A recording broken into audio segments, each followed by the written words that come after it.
Please wait 1 second, folks, as we gently invade your crystal ball. Hi-ho, all you enterprising seekers of knowledge out there.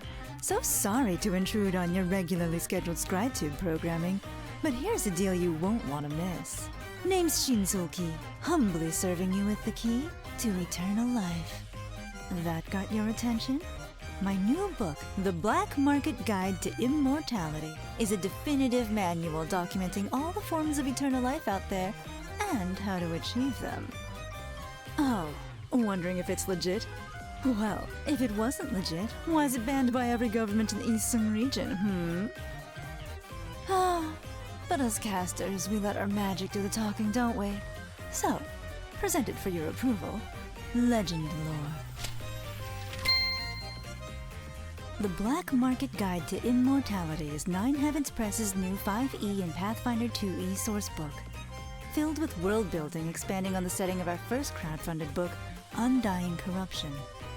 It breaks down immortality, the pinnacle of magical pursuit, into tiers of increasing difficulty and rewards. We also introduced new races, a new subclass for each class, new magic items and spells, and a full bestiary of creatures, all inspired by East Asian religions and mythologies. It's everything and anything you need to overcome and conquer death.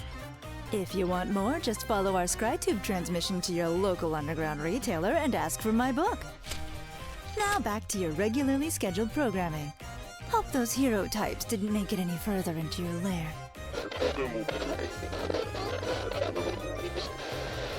Toodles. Hello, everyone. Welcome to Undying Corruption. This is episode 3 of our illustrious campaign.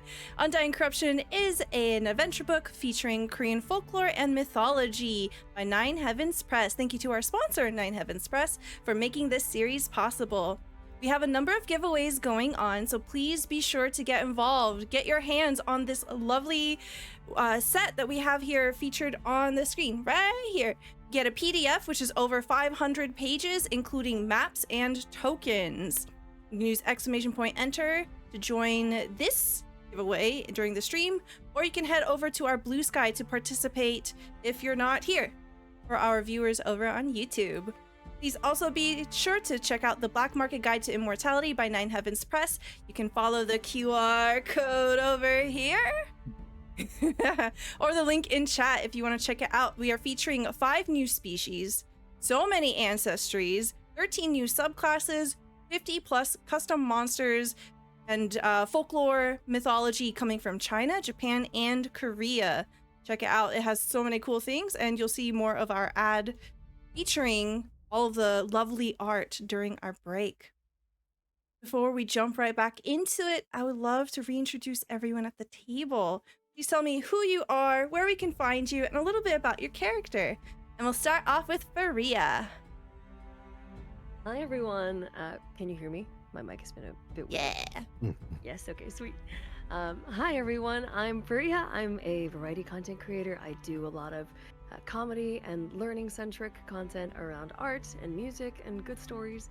And I'm so excited to be back. We're going to eat so good today. But I play Tashi, a tiefling rogue who has a past that people how do I put this?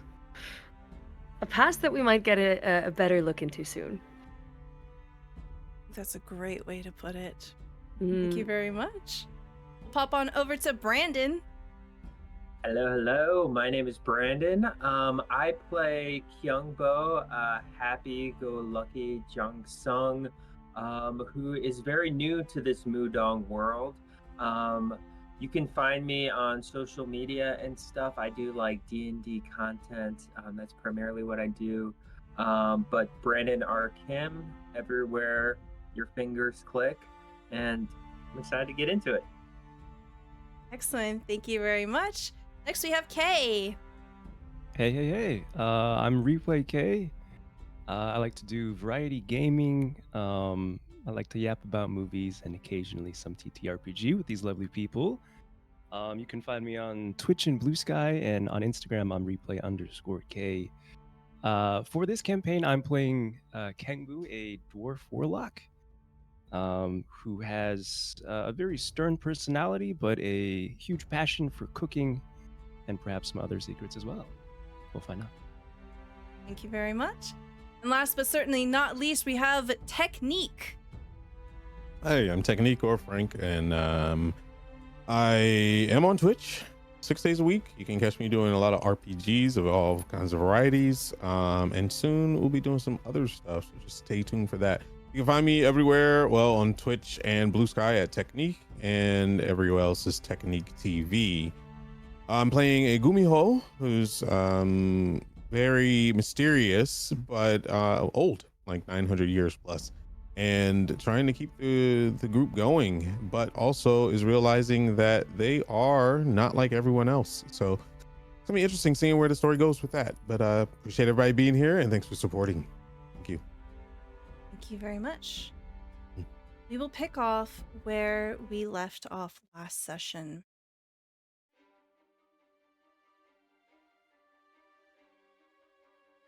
In the thick of the woods outside of Unsan, you find a ravenous scene. Trees have been torn down, blood gores the area, and we hear the frenzied cries of several creatures as they thrash about uncontrollably, frenzied and driven mad by some unnatural force here. We see at the top of the turn order, Hashi, you are up first. You see that Suho, who has assumed a fox-like form, is currently chewing away at the roots that have ensnared this giant boar. This creature that is bellowing this guttural sound that is causing a reaction from these creatures.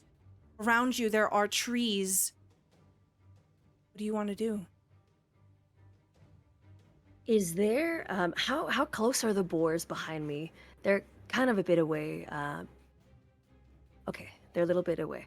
I just want to prevent them from hurting themselves, really. I feel like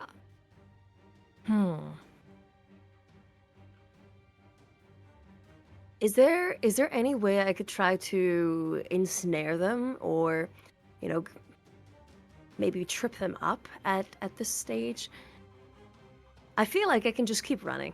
I'm just gonna take an action to dash and a bonus action to keep dashing. You do get the sense that they are interested in chasing after you. This bloodthirsty frenzy is compelling them to just take you out. They are chasing you into the brush, and it's very likely, as you nimbly navigate through here, that you might be able to shake them off and possibly even get them caught up in some of the brambles here. Let me get an acrobatics check from you as you do so. Amazing.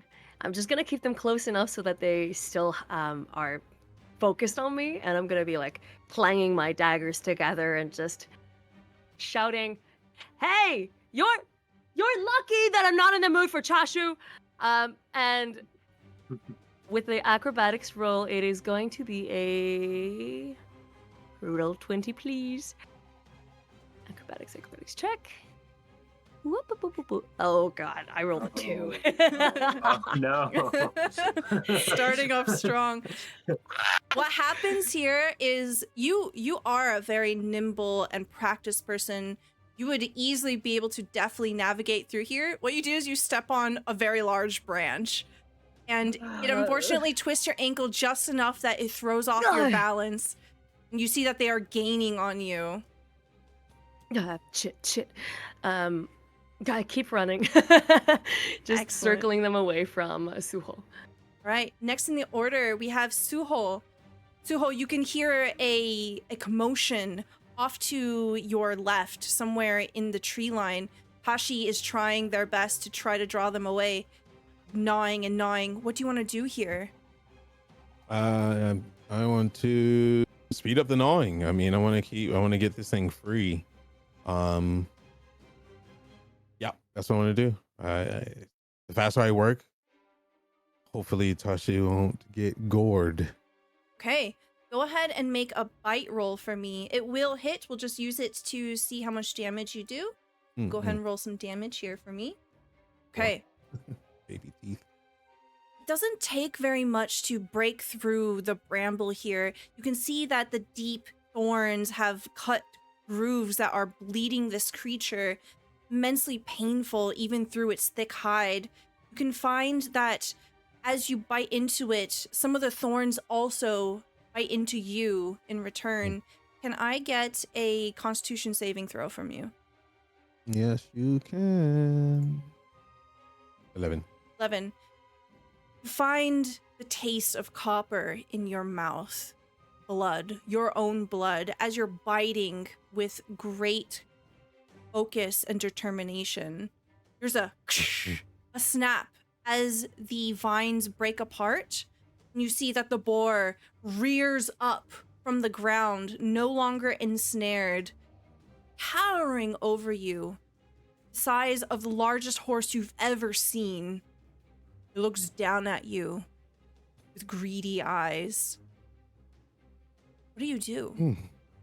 Well, the boar is hurt. I guess I can make a perception check to see this boar is possessed. You said they had black, like foam-like stuff coming from his mouth and everything, right? Yes, you did see a measure of corruption. You get the sense that this liquid, it's dark and viscous from their mouth, something that they might have ingested. It isn't overwhelming to the point where it's like inky and drooling out. It's just traces of it. Okay. So it seems like the pain from this creature came from mostly the rope and then digging into them. Yes. Okay. Go ahead and roll me an animal handling check here as you're trying to determine more about this. Oh. 7. Okay. You can't quite read the creature.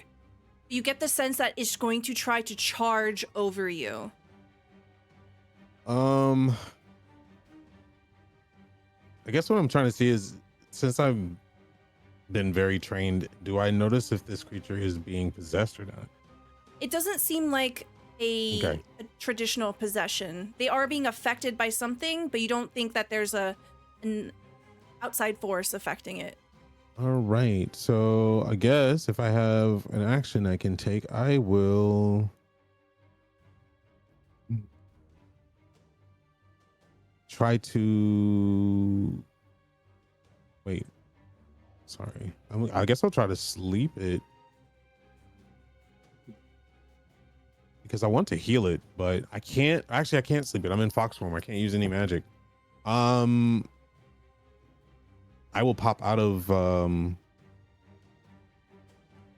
the fox form. Okay.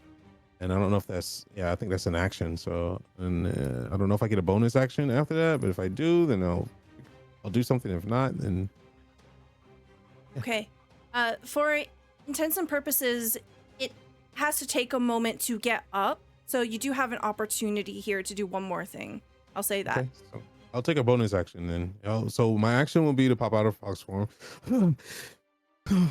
And before it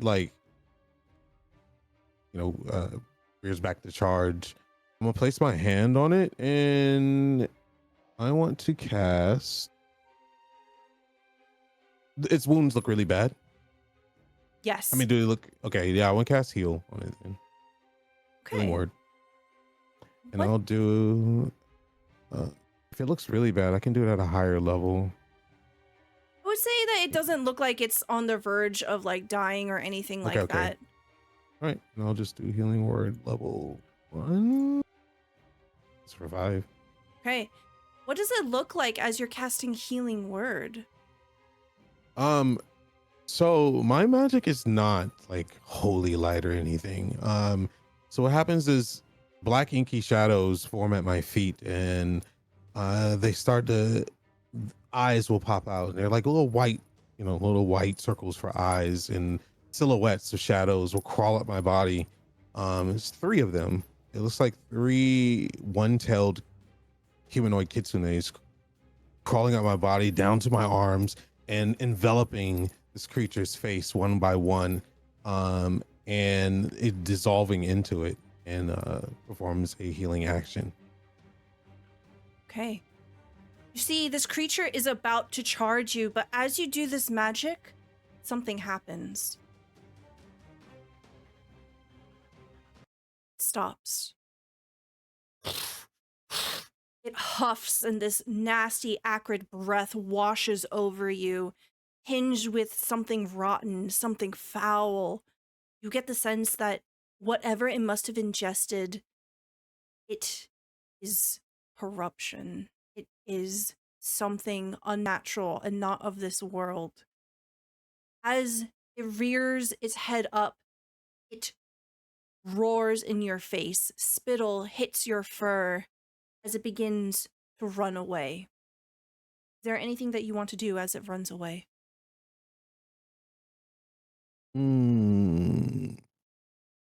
Yes, I'm reading this real quick. So it has corruption. Prestidigitation can be used to do a lot of things.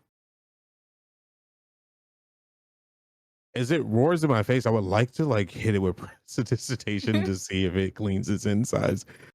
Funny enough. If anything, throw it off. I For would some say reason, I'm that determined to. Yeah, go ahead. I would say that precipitating this like corruption would probably be a very involved process, not something that you can just do off the flick of the wrist. But you can distract it, absolutely. Okay. It's either that or put it to sleep. I definitely, for some reason, I really want to save this creature. Because while we're doing all this, I'm noticing. I mean, I have the realization that I'm not like the others. I'm actually a beast myself. Mm-hmm. And someone once showed me care when I was on the edge of corruption myself, and they brought me back. So I kind of block out, and I don't hear Tashi.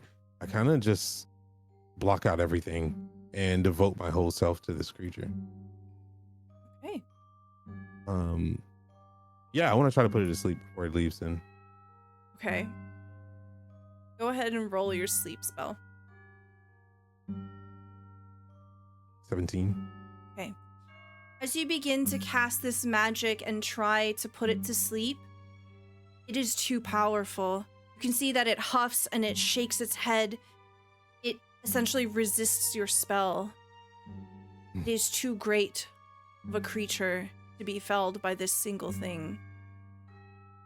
It begins to run away, and as it barrels through the woods here, you can see that there are trees and bushes trampled in its wake. It does not stop, and it is gone.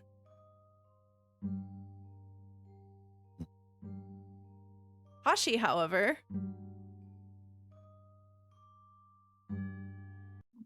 you are still running.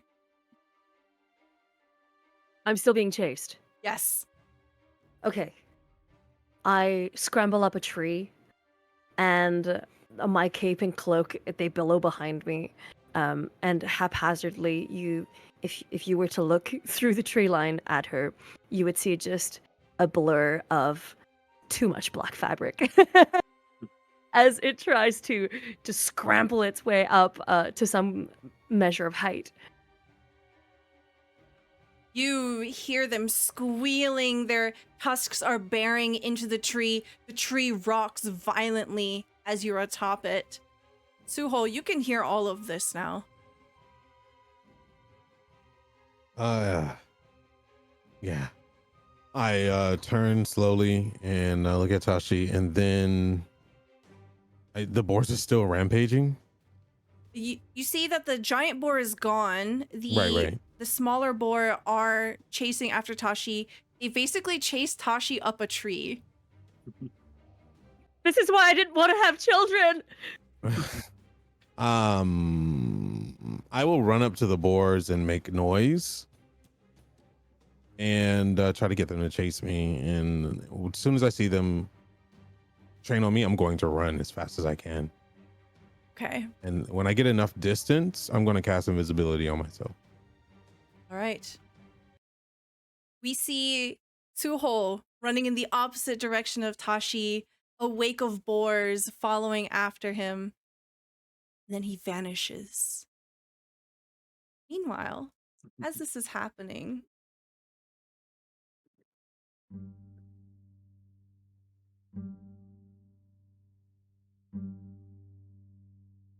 you're inside of a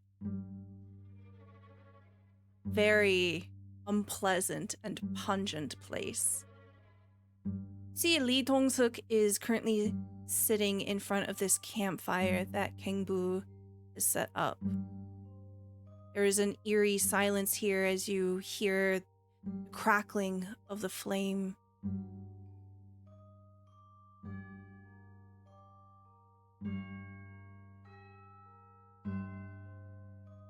I think Kyungbo would pull King Bu back to the room. I'm assuming what's Lee Dong-suk doing right now as he's sitting by the fire? You can see that he is holding that new book that has been purchased for him. He's reading. He's back to studying. Yeah, I think I pull King Bu out of earshot of Lee Dong-suk. And I go, so it doesn't seem like Mr. Lee really knows much about what they're doing. Seems like they're really focused on this book here. And you said that you pushed him in the fire and fed him some food, and seems like he still didn't really react like a normal person would. Kangbu sort of massages his temples. He feels like he's wit's end. I think this is not a possession or anything malicious. So perhaps we ask him to move out for the sake of his neighbors. But I don't see a need for conflict here. I think Kyungbo is like kind of like absently nodding as they're looking around, a little bit hunched over in this tight spot with all of these fungi growing from the walls. Don't get too close to those, by the way. I think as Kingbu says that, sort of absentmindedly, like Kyungbo, like sort of like, just a small like wisp comes from their wooden fingers, kind of floats through the air, sort of absent-mindedly casting druidcraft as Kyungbo is one to do, and I don't think Kyungbo has ever used this before, but Kyungbo has gotten druidcraft from one of their mudang specialties, Beseech Spirit Wisp. And I think in that moment, maybe absent-mindedly casting this druidcraft sends out a little message and sees if there's any spirits that are lingering here in this house. Hey. As you do so, you find an eerie stillness around you. Sometimes these spirits manifest as feelings, sometimes they manifest as motes of light, other forms, a sound, a voice. This place is empty. It's quiet.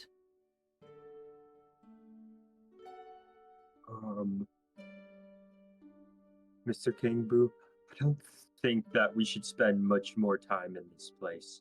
I think if we can get Mr. Lee out of here, that'll do both him and the rest of the community here good. I agree. Let's have a chat with him. I'll walk into the room with Lee Dong-suk. Okay. He doesn't look up. Excuse me?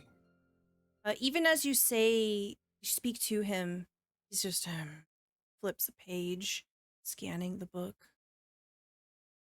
I'll reach out a hand and gently place it on top of his book. Oh, yes. If I may make a request of you, Lee. Yes. We believe that your presence here is inadvertently a potential risk to your neighbors, your community. So, in exchange for this brand new book, we humbly request that you relocate to a more secluded area, perhaps in the forest nearby. He closes the book very gently and reverently holds it against his chest. He looks around, and the verdant overgrowth that has taken this room, this house, pungent, musky smell of all of the fungi and various mushrooms are overwhelming, but you see a sadness in his eyes as he swallows all of this, perhaps for the first time. Yes, I think that this is perhaps for the best. Slowly, he rises and he adjusts his grip. You see that his fingernails are overgrown and cracked as they hold on to this book. Perhaps I will find my studies undisturbed if I go away. Yes. Perhaps.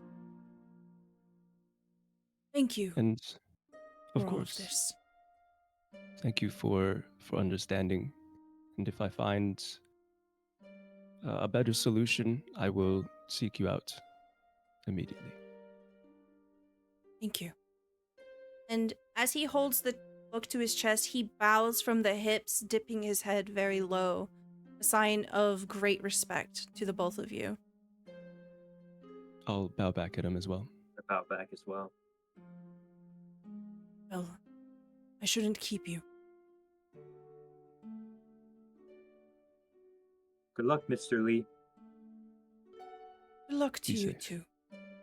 I think if more people were like you, graceful and forgiving, this would be a better place. Hmm. And then, Trying to make it a better place every day. without much more ceremony, he leaves. Chop chop. Don't follow him. Don't follow him. No, heal. Heal, chop chop, heal. Yeah. That dragon's crazy. I gotta get him on a leash or something.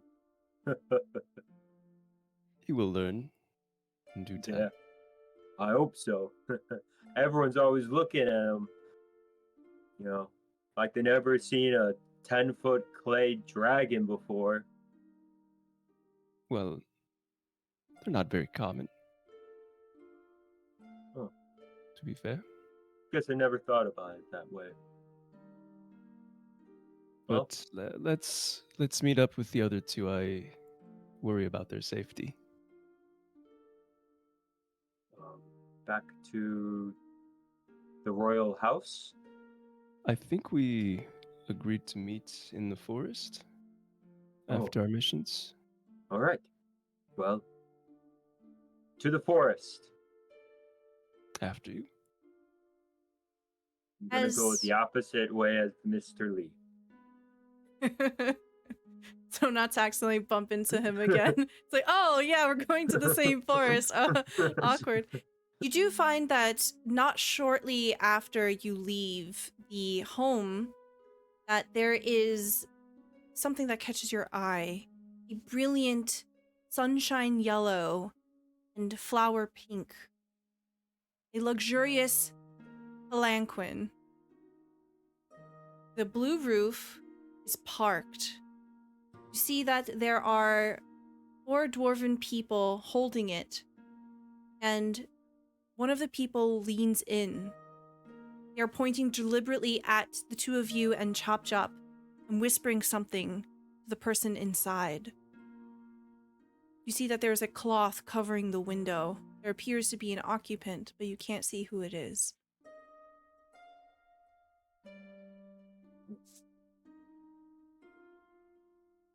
A palanquin. Oh, a what? I don't know. I really don't know what that word means. But I heard it somewhere, and I think that's it. What it is right there. Some sort of carriage of sorts. Ah. It seems like they're talking about us. Should we approach? Think so. Howdy. As you call over, you see that one of the dwarven attendants leans over and begins to pull the cloth aside, and you see someone familiar that looks much better than the last time you saw them. It is Lady Lee Ho Hyun. You see that she has dressed herself in a fine set of hanbok. Her hair is pulled back into a braid. Her skin is pale, and she looks a bit unwell, but there is life in her eyes and a flush to her skin as she looks at all of you. I think Hyunbo approaches and bows and goes, "Ah, Lady Lee, it's wonderful to see you on this beautiful day. You seem to be doing much better than the last time we met." Yes. And she bows her head to you. "I'm sorry for tackling you." Oh, she lifts up a hand and she gently caresses the side of her head. Is that what the ringing is from? I must Yes, admit, I yes. don't remember very much. There was one naughty spirit inside you, and we had to do what we had to do. Yes, thank you. Well, is there anything the mudang can be of service to you for today? Perhaps not. I am hoping that your exorcism was enough to keep these strange spells at bay. And she holds her head again. Please excuse me. There's no need to apologize. She turns and bows her head to you, Kangbu, and says, "Thank you. My attendants told me that 2 of you were participating in various rituals and cooking in my home. It is good. It is good to see life there." Is it? The ingredients you have provided were excellent. Thank you. Thank you. Well, please don't let me keep you. You seem to be very busy. Yes. Lady Lee,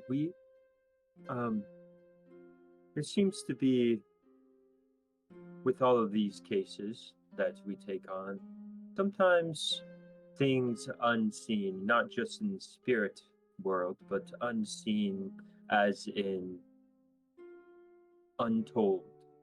Is there anything untold that we should know, maybe look into, any leads for us to follow? She looks incredibly thoughtful. She takes a long moment before she replies, "No, I'm sorry. I don't recall anything. But I don't know if this helps. I had something of a dream. I had a dream about sinking in a lake. No matter how hard I tried to swim back up, It felt like something was dragging me down deep into the water by my ankle. She touches her head again. I could see lily pads up by the surface, floating all around. And a bridge, perhaps? Purple irises blooming around it. I know this bridge. This bridge is found in the Hangguan wetlands. But I have not been there in a long time. Well, lately, many people often say that dreams are just a fallacy or a figment of our imagination, but we believe as mudang that dreams often have much higher power than us mortals lend to them. Oh, So, thank you for this information. Anything else that you might recall? Any other things that might connect to the swamp? well, I have heard rumors that the mines there have been shut down. There's a toxicity leading out from it. People tend to avoid the wetlands. But other than that, I'm sorry, I don't know anything else. How long has the mines been inoperable? Several months. Shame. I know many good folks could use that work in the mines. Well, Yes, the silver trade is very important to Insan, and I fear that perhaps we will feel a wake of mines being closed after some time. But we are strong people. We will persevere. yes. Who, by chance, owns and operates those mines? She looks thoughtful. I am not quite sure. I do know that my husband has business there, but it is very unlikely that he's been there in months since it closed. Yes.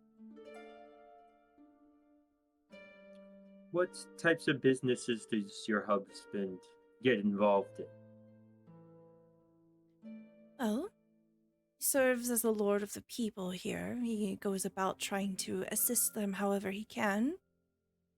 Sometimes that involves trade and mercantilism.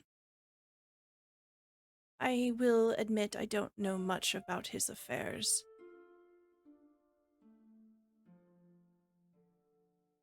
Have you ever met an An Byung-jun lately? Her eyes light up, and she looks over at you. We were students together at the Royal University at Ashadar.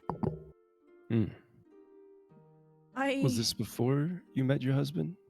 Yes. Oh, that is so strange. I haven't heard his name in a long time. He is a person that I would say doesn't hide his feelings very well. It was very strange. He left without letting anyone know.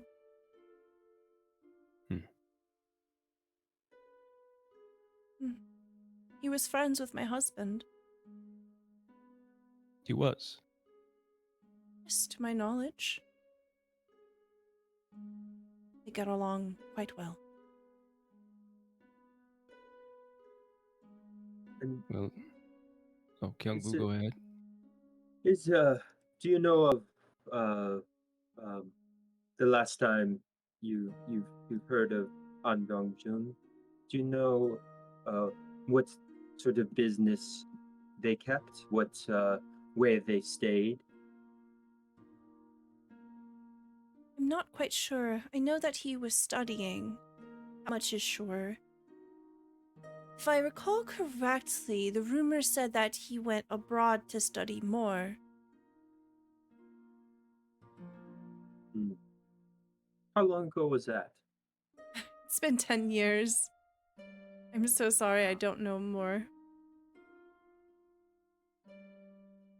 Well, your complexion says that you certainly could still be a student.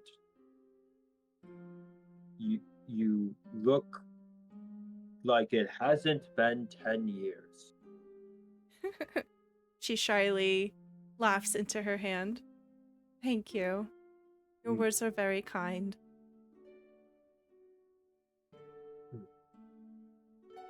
Well, King Boo, shall we find the others? I think so. Lady, thank you so much for this information. My companions and I will investigate this. Very well. Please let me know if Please you be need sure anything to, else. of course. Please rest up. It can take some time to recover from a possession. Yes. She touches her head again. Thank you. And I think King Boo left a little bit of kimchi left over in the house. So I think you should, that's quite good. Please help yourself. I certainly will. She gives a meaningful look over to the attendant and they close the cloth. Slowly, they begin to maneuver away. Oh. We might have a swamp in our future. But for now, I think let's check on our friends. Yes, let's do that. Okay.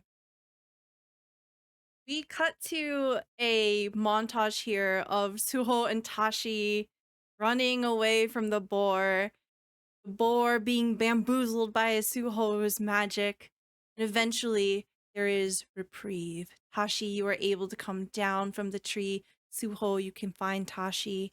And there is a moment of silence here in the woods. You see the carnage all around you. So, how did it go back there with the big one? Well, it's free, Mm. but I did fail. I wasn't able to fix the situation. What do you think So whatever was the source caused of it? Could be a lot of things. They were something inside of them was rotten, and may have caused them to rampage and maybe even tangle themselves up in some kind of briar of some sort. Got them free. They ran. I was able to stop it. Oh no. But, so I failed. You're not very First used to time. failing, huh? Yeah. No.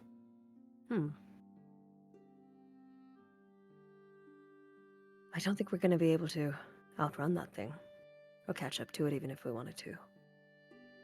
Maybe it'll find some rest once it tires itself out. Get some of that energy out. Or it could die. Become a rampaging spirit, which can cause more havoc. I don't feel right just letting it suffer. It doesn't feel good leaving things like this, does it? No. What does the note say? The job. Do you have it? Job. Yes, something about disturbances in a forest. Danger to travelers, but that's kind of the gist of the whole thing. Well, I believe we successfully done the job. No matter how I feel about it.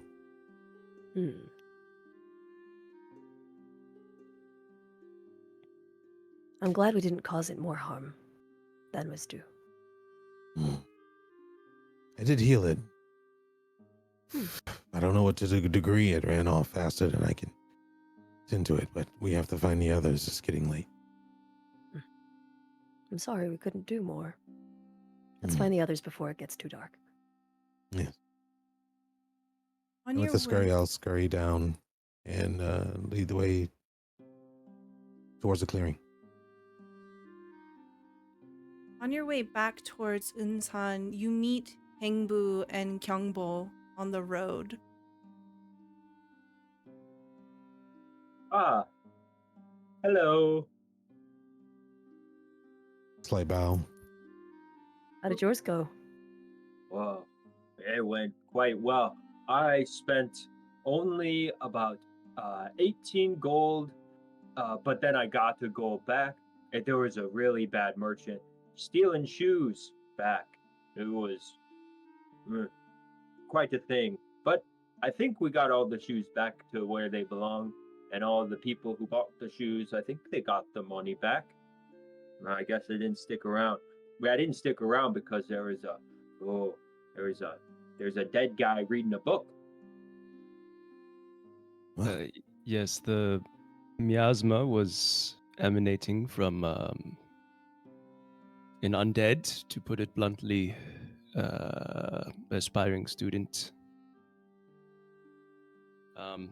Yes, we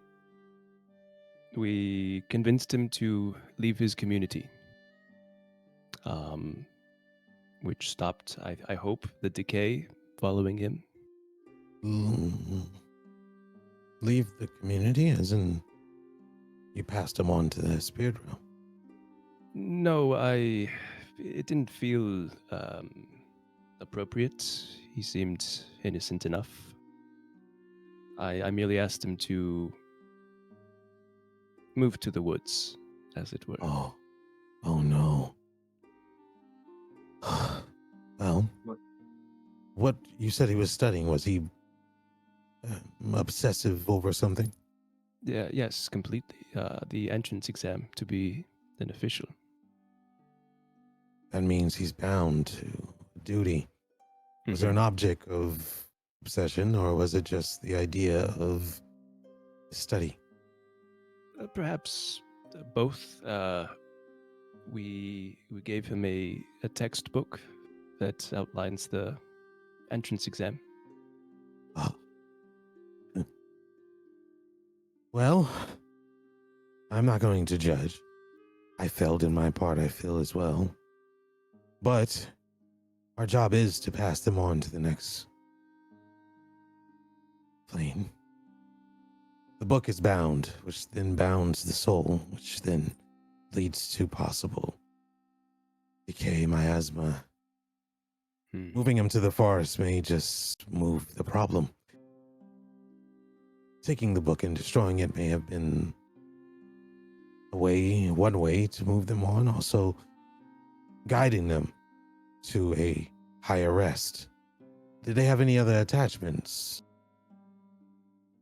Just the book, I believe.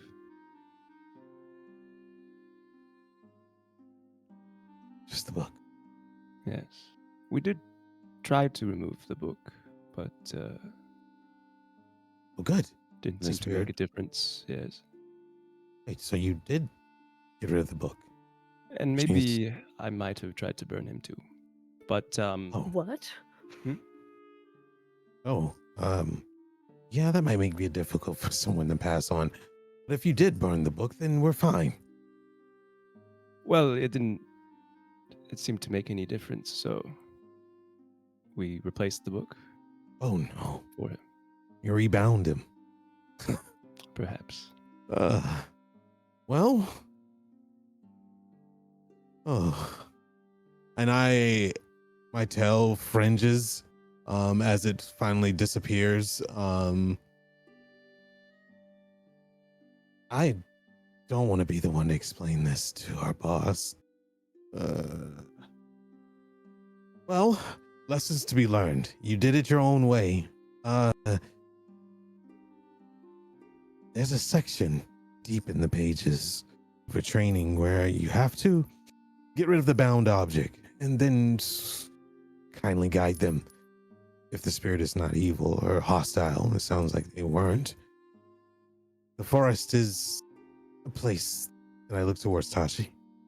That's not fully cleansed. No, it's a place of some lost and wayward souls right now. Mm. Yes, as Suho said, it's about finding what they think they need and directing them towards what they actually need. Be that fresh air, a bit of rest, maybe just shutting their eyes for a little bit. Not by pushing them into a fire per se, but helping them get some fresh air. So maybe there was some reason in what you did after all. I was hoping if he completed the book, he may be able to move on. Well, we can hope. And shoes. A merchant? I thought there was something more than that's all it was a merchant that was stealing shoes. It was a merchant. That was mostly it. And then there were two dokebi that came out of nowhere, started dancing around. I tried to talk to them. They wouldn't listen. Eventually, they just went away. Went away? Without, yeah. They just Oh. left. Did you destroy them? No. Oh. Oh, we Okay, can't we leave these don't- two alone. It's fine. Learning experiences. Dokebi don't just Okay, go away. They're going to continue their mischief. Oh. They like to play games, Oh. you see. Misguided spirits. They're gonna Troublesome. just. Oh. Good news is, you can probably still complete the job. And I I'll look go down kill at him. the ground, and I just don't look as confident as I normally do.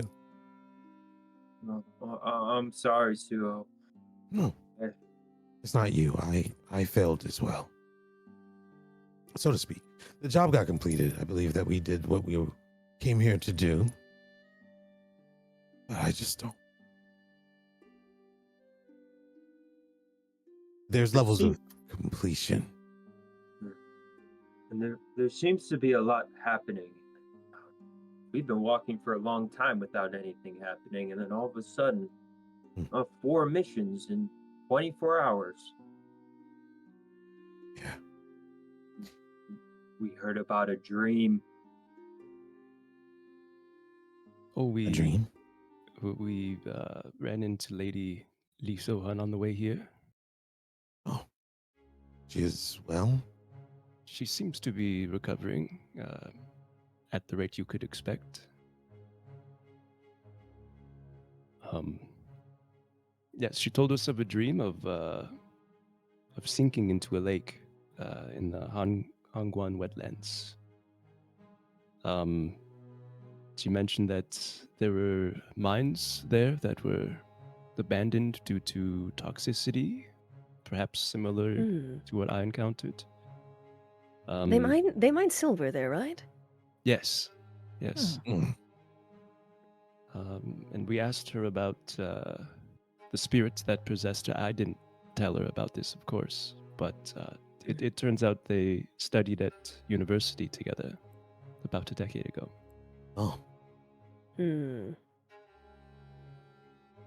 before or after the marriage happened? Before, but he was apparently friends with the Lord.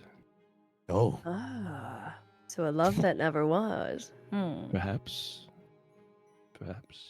It seems Well- he disappeared for reasons unknown around the same time. I'm keen to look into the mines. I find that whenever there are precious metals or jewels involved, that men can get greedy, and there are dark energies around that kind of thing. Anything this else? dream is perhaps more than just a dream. That's all that I have. The swamp, dreams, mine. Okay. You should report to the boss. Maybe if she's in a good mood. I looked at Kimbo. Food always seems to get to her. I'll You call get call started. upon her. You cook something up. What if? Okay. What if we don't call her now with bad news? What if we get good news and then we call her? So then we can say, oh yeah, some of these things happen, but here's the good news. Oh, that's exactly what I plan to do. There are other mudang. We technically did our jobs. We investigated them, came up with a way to solve them. Now we just need people to actually do them. This was more important. You found out more information, was great. Good questioning.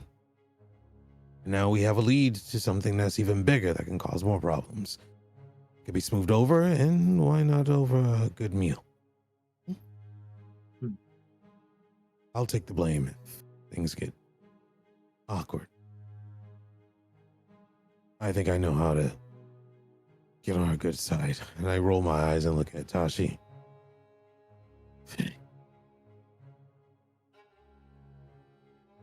Okay, so a group of you find a decent clearing off the road where you can set up to put together a meal. Build a nice fire. You begin to you set out your utensils. Hengbu, what do you want to make here? I think I'm gonna go for a pyeonsu, the buckwheat flour dumplings. What sort of like protein options are in the area? I guess boars. There's boar, there's rabbit. You can find various birds as well. There's Okay, fish, but you might have to go closer to the swamp for that. I think just the pork dumpling then. Okay. So I'll create a bonfire and I'll teach the rest of the group how to fold the dumplings and pack in the fillings and all that. Okay. This feels both vindicative and wrong. Yeah, I wonder what boards we used. Was it the ones laying about? Okay. Go ahead and roll Whatever me we cook's use. utensils, please. Okay, I was gonna say I'll do press the dissertation on whatever grabs.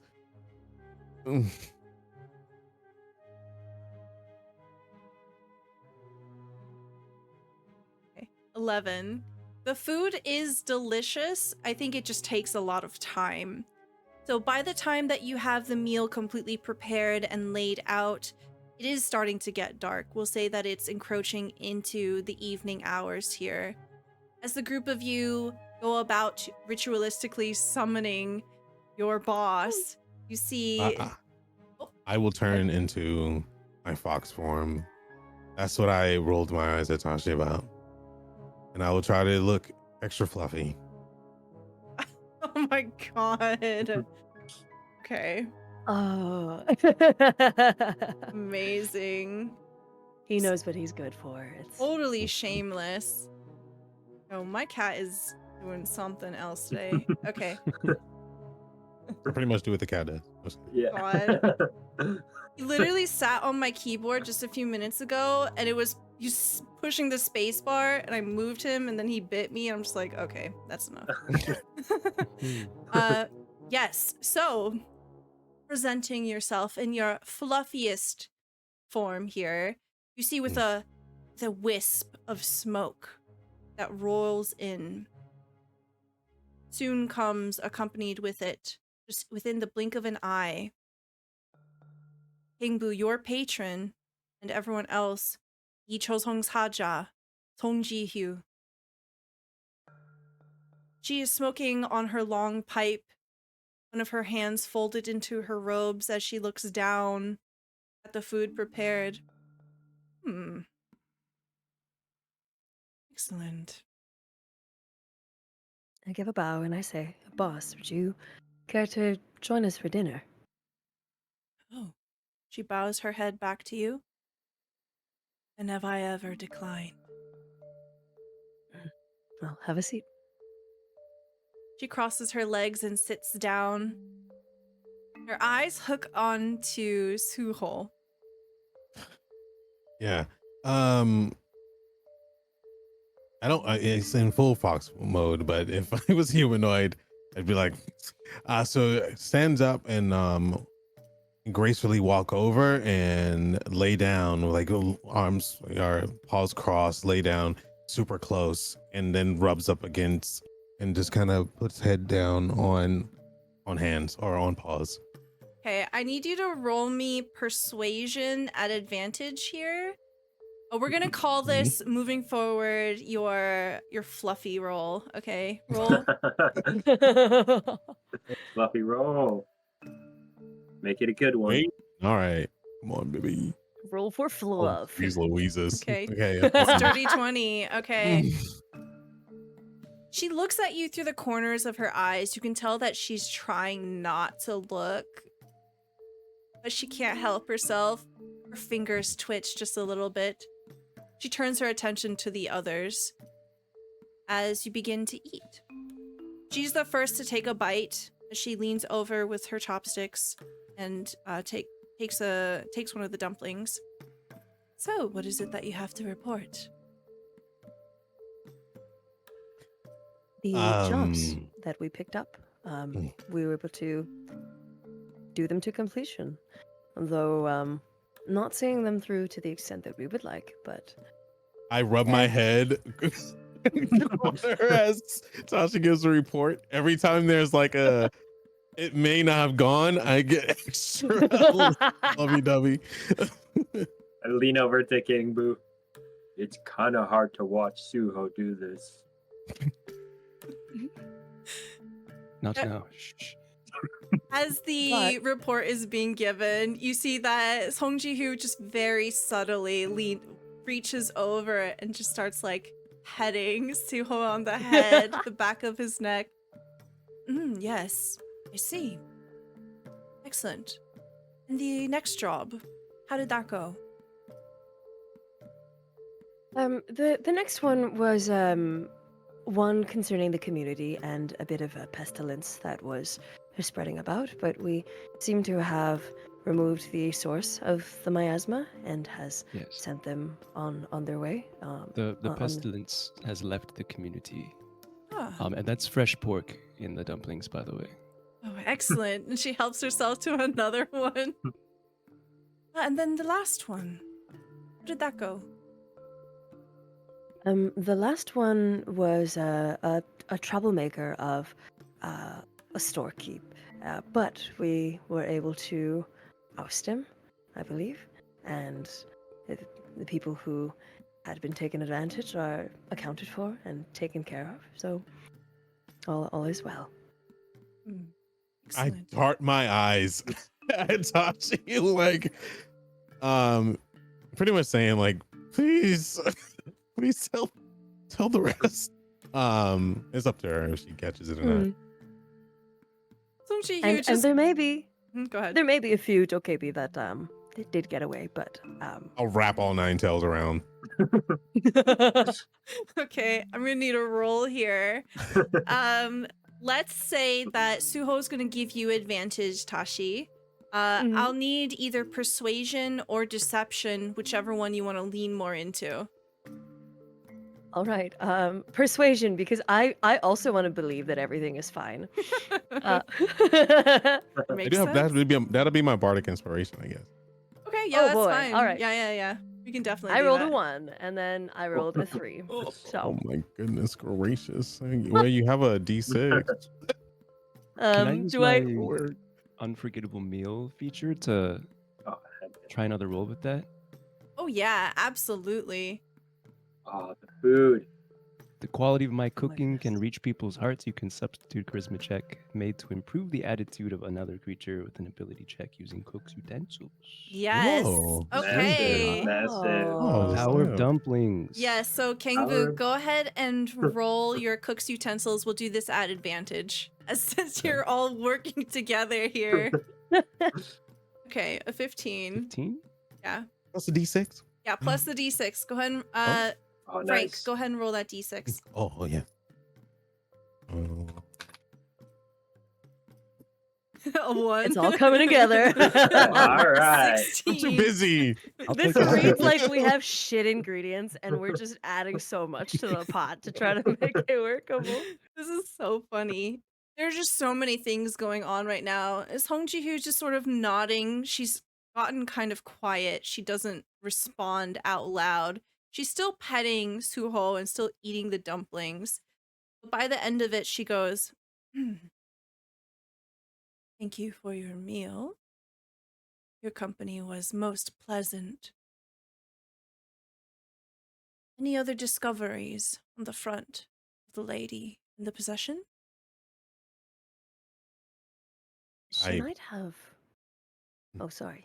Go ahead. No, I was gonna say I look towards the group. You guys, I'm too busy fluffing. Very- Fluffing it up. I say to the lady, well, Lady Lee seems to be having these dreams that might be a bit of a premonition. She recounts these nightmares of feeling like she's drowning, being pulled under a lake, and it's one such case where the setting of the dream actually does exist in the real world. We might want to give it a visit. You see. Well then, she pats her lap, begins to rise. I wish you safe travels. Do you intend to go on through the night?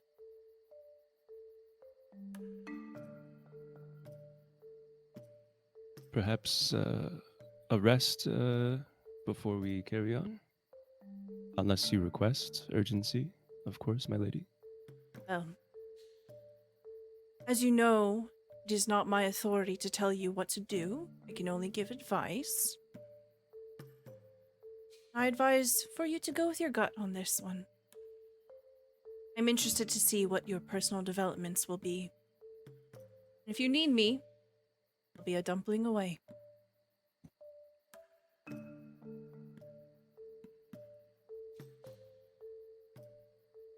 Thank you for joining us, boss.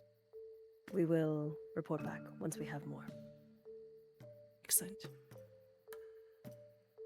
You hear a pop coming from the fireplace, a crackling of the wood as it splinters into two pieces.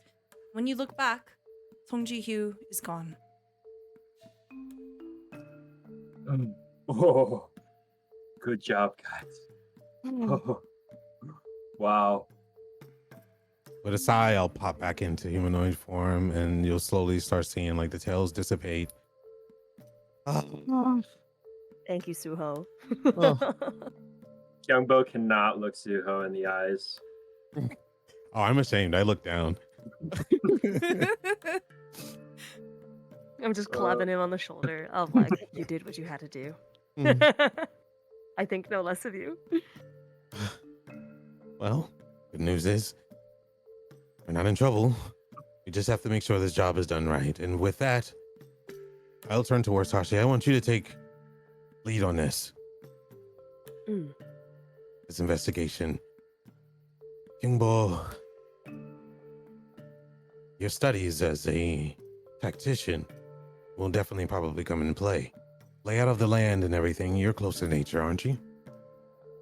Yes, I've been traveling through woods and plains, mountains and swamps for some time. I think I can help. Some say that spirits lie within the ground and rock, even wood. You may need your expertise once we get to the mine. Kyungbu. You don't know what's there. Poison could be airborne. Your understandings of food and smells may come in great need. I'm going to take the back seat on this and provide support. So, and I swallow. Let's make sure that we do this one correctly. Not saying that the other ones weren't, but this could be very, very good for us. So, with that, Ashi, your first decision for this particular mission. Do you want to rest or do you want to push through the night? I take a look at my teammates, and they all seem to be in good repair, right? Health-wise, yes. Except for Suho's ego. Well, aside from maybe slightly wounded spirits, I feel that we are in good enough health to pursue this. My gut says that we should investigate this at night. Something tells me that if it's something about a dream visitor, something about lingering energy, it might come out when the sun is down. Okay. Okay. Throughout all this, Jop is like kind of walking around me, kind of like trying to mimic what Suho was doing in fox form, but as like a 10-foot tall clay dragon. It's like kind of like trying to like really, lean up against Kyungbo, trying to mimic that. Oh, that's it. Chop's learning. Well, Chop, we're going to the swamp. Can you get some nose on that? You know from the map that you have that the direction you need to head is northeast. You push on, and as you make your way towards the Hangwan wetlands, it's going to be about 3 hours. So by the time you arrive, your feet are a little sore, but it is deep into the darkest hour. All around you, you hear a deafening frog song, croaking and ribbiting all around you as you enter into an area with thick mud and tarry water. You see light reflecting against the surface of the water, and there's a sickly purple hue. Entering this bridge that marks the wetlands, you can see that the planks are in disrepair. They're creaking and groaning, threatening to break underneath each step. The plant life around here is lush and verdant. There's this strange quality to most of the foliage that you see. It has a similar purple color to the water, and the tree barks have taken on a jagged, gnarled, almost weathered quality. Can I get a perception check from the entire group? Would I be able to use one of my stratagem, steady as we go, ability, which allows everyone to add roll a d6 when making a perception check? Yes. Awesome. Is that on top of the perception? Yes, so go ahead and roll a d6 for yourselves as well. Oh.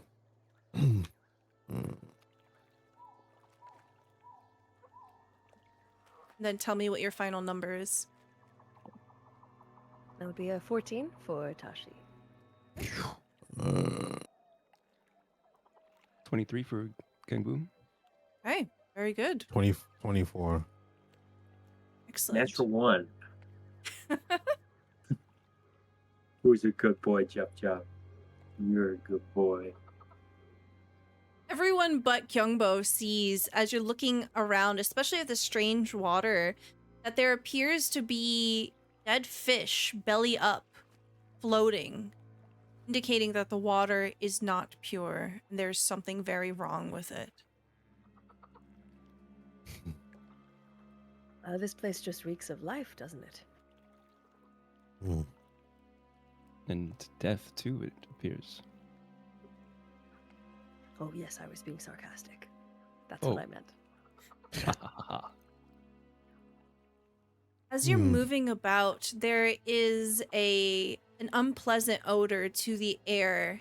It is burning and acrid, almost clinging to you. For those of you who are not resistant, please take 1 necrotic damage as you inhale this strange air. Oh, Gameboo, this is like that fermented fish you served up that one time. What damage? I thought it was tasty. So funny. Whoops. Here we go.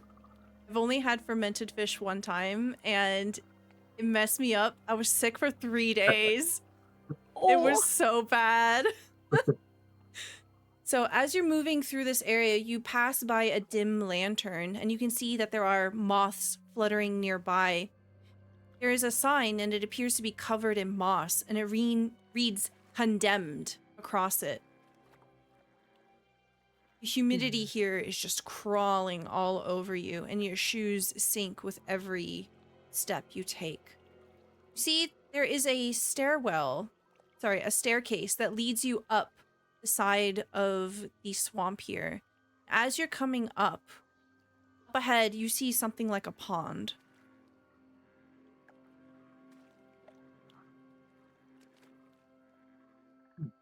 Usually when I've seen condemned on signs in the past, it's been signs of class unrest, of just the working class becoming,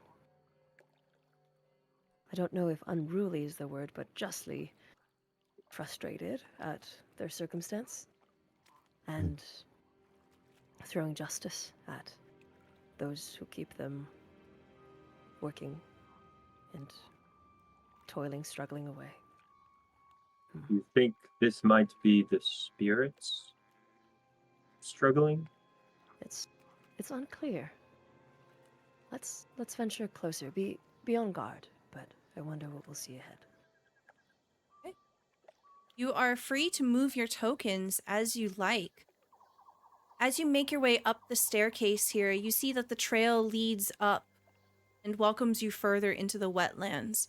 Time and wear has created cracks and vines into the stairs here. You can hear a deep, incessant rhythm of croaking from frogs beyond, probably coming from the water.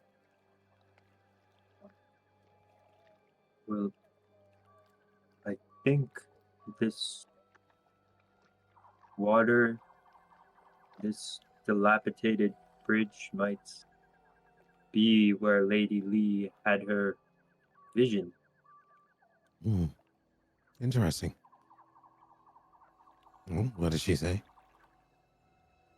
She said that in this dream, she felt something pulling her down deep into the murky water. She said she struggled to get out, but the grasp, whatever it was too strong. She just kept going deeper and deeper. I'll slightly smirk towards Kyungbo and be like, very good. Well, seems like you figured out the first part of this.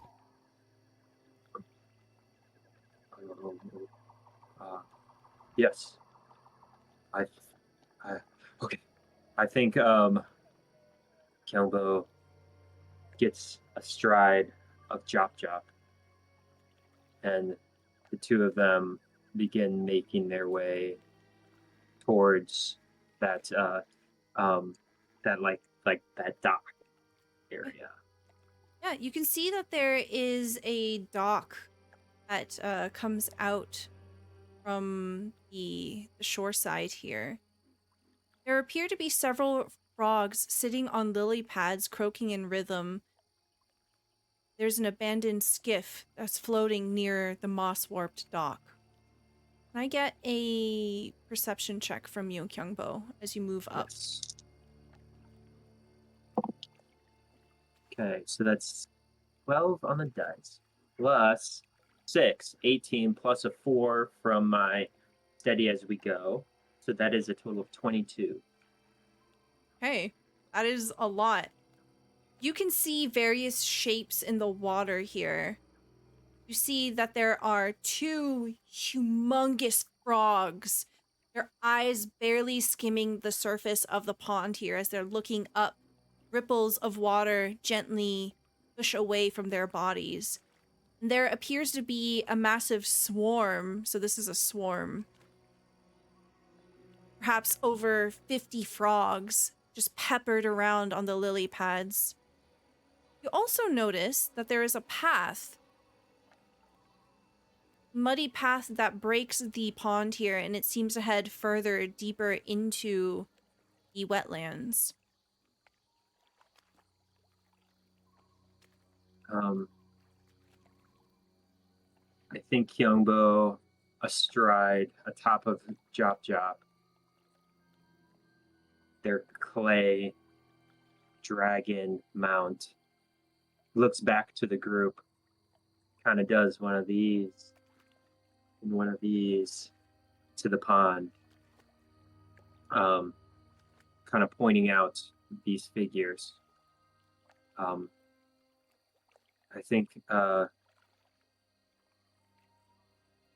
Kyungbo looks back and goes, I think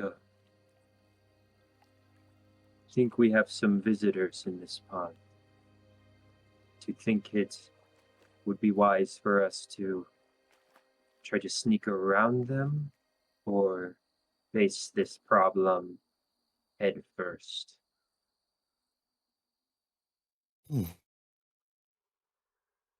I look towards our 2 members, and I just step back and fold my hands in my sleeves and watch.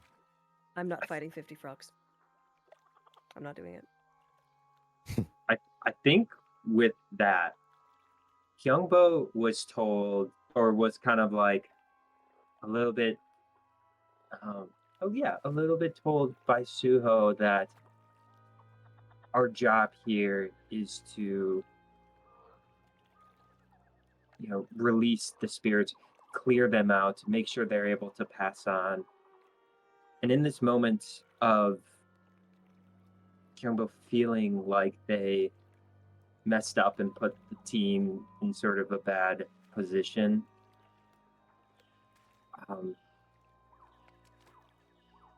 as sort of Suho's like crossing their arms, I think Kyungbo atop a Jop Jop begins making their way, sneaking around these frogs in this pond towards that path. Go ahead and roll me stealth at disadvantage. Because Chop Chop is a 10-foot clay dragon. Yeah, that is so true. Chop Chop does have a 30-foot swim speed. Does that help me out? Do you want to swim through the water? No, I don't want to. Okay. It is an option. Oh, that's a 2. Okay, that's a 2. Okay. Do I add anything? +1, that's a 3. Okay, all of you witness the clack, clack, clack, clack, clack of Chop Chop and Kyungbo as they begin slowly making their way across the path.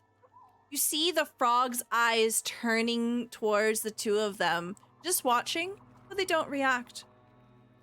They seem indifferent. You just continue to hear this roaring frog song. Undisturbed. Deeper down this path in front of me? Yeah. Or is it just around me? Like is there a focal point of frog noise in front of me, like I'm heading towards it, or is it like I'm cacophony surrounded? It's just sort of in the ambient area. There doesn't seem to be anything ahead other than the other side of the pond. Well, I think we're going to continue to make our way further and further. Okay. You make it across. What the hell?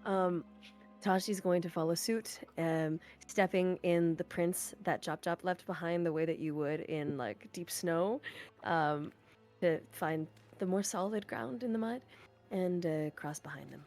Okay.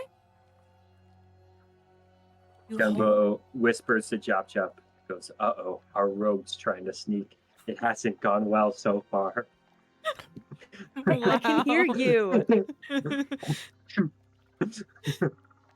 You make your way across and nothing happens. Kengu's gonna follow suit, but much less gracefully. Okay. Nothing happens. You can feel the beady eyes of the frogs on you. I'll follow, as I am letting them lead. Okay. As you make your way across, you find up ahead is a fork. You can see quite easily here on this moonlit night what awaits you. You can see that there's a large tree to the right, and there is a noticeable nest up top. This nest is not like any nest you've ever seen before. It is large, easily large enough to be a bed for several humanoid beings. Whatever inhabits this nest is extremely huge. However, they seem to be missing.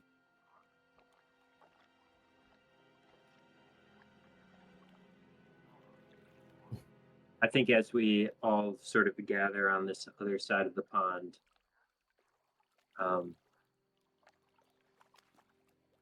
I guess Kyungbo will look back and go, feel like it makes sense to maybe get a sense of what might have left this large nest here. How do you go about doing that? He Chop and begins walking away from the group again with Kyungbo on top. Wait, Kyungbo, you do know that there are other mudang here that can assist.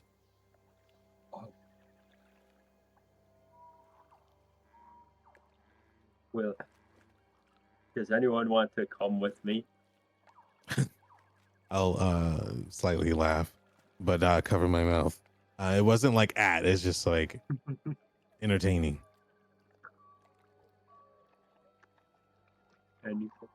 Can anyone send perhaps a clone or a decoy?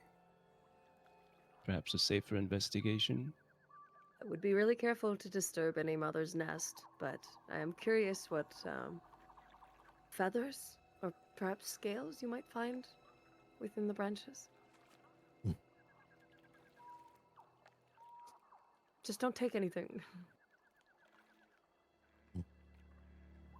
Yeah, I think with that, Chop and Kyungbo will sneak forward. And with Kyungbo's training in the art of the Sanchuk, they have spent a lot of time in the wild, wandering, observing different sorts of beasts and animals, monstrosities, things that shouldn't be here in this world.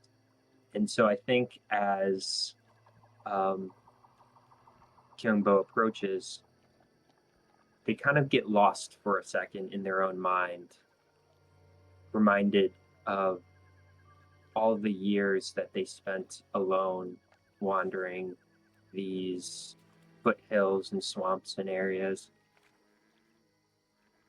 And for a moment, they look sad.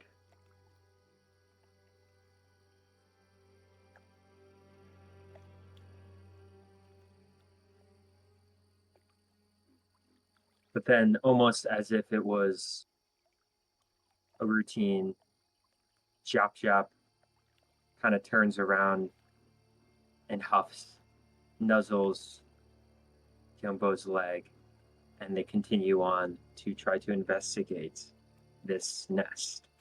Okay. Go ahead, and you can roll me either animal handling or investigation. Ooh, I would love to do investigation to keep up with this steady as we go. Lasts for an hour, so Okay. gotta make use for it. Yeah. Investigation -1, that's great. 15 minus 1 is a 14 plus 6 is a Ooh. 20. Okay. Make that a dirty 20, please. Thank you. As you begin to approach, you find an extremely large feather. It is perhaps the span of your head, if not longer. And you recognize this to belong to a magpie. However, this is much too large to belong to a magpie. This must be some kind of an close cousin or a creature that is like a magpie, but different. You would know that magpies are generally considered as symbols of good fortune, and they are inquisitive little mischief creatures. However, as you're approaching, you can see that there appears to be a glint in the moonlight, something in their nest high above you, catching the light and refracting it on a shiny surface. It is very clear that this is the nest of whatever creature this is, that they must be out hunting or somewhere else at the moment. Mm-hmm. Do you think Hyungbo, in their time, has encountered any larger than life avian creatures? Go ahead and roll me animal handling. That's 15. Okay. You would know about dire creatures. You know that there exists generally a close cousin to a lot of creatures where sometimes, whether it's through magical means or just a turn of luck, genetic lottery, sometimes creatures are much larger, much more furious, or much more cunning than their smaller counterparts. This is definitely a dire magpie. Okay. And do I get a sense of kind of how long this nest has sort of been here? I'll say that it's definitely at least a month old. Okay. So it's not like it's been here a very long time. Okay. Um, okay. Yeah, I think sort of picking up this large feather off the ground, Kyungbo hops back on Jop Jop and sort of slides their wooden hand along the side torso of Jop Jop. We see that Jop has all of these like kind of pictograph like images of beasts, small little simple notes, but mostly it's sort of like hieroglyphic-esque sort of drawings in this sort of red ink on their gray clay body. And you can see that there's a large portion on Jop Jop that has been sort of cut away, chiseled away, as if they were in some sort of scuffle, and it's removed all of the ink on the side of Jop Jop. And I think Jop Jop sort of like recoils back at the smell of the magpie feather. And Kyungbo scratches Jop Jop under the chin and goes, "It's okay, buddy. They're not here now. We'll make sure that we keep you safe this time. And they turn and go back to the group to report what they found.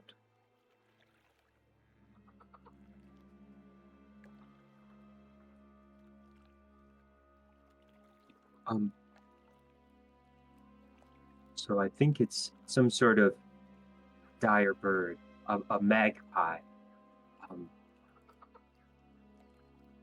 Seems to be out of the nest now, but the nest isn't much more than a month old.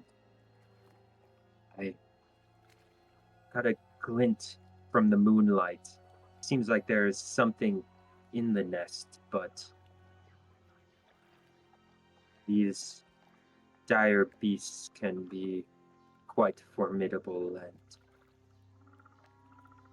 I don't know if there's much more to gain from scaling the tree and learning more about this creature that flies at night. Well, Good to be aware of. As I will keep an ear out. Yes. She didn't mention a giant bird, did she? No. No. That's good. I haven't heard of birds that drown their prey. I know of birds that will impale their prey on spikes, but not quite drowning. Let's take a look around, and if after combing the area we don't find anything else of note, let's investigate whatever's in that nest. Sounds good. You can see that the path forks to the left, and there appears to be another body of water nearby.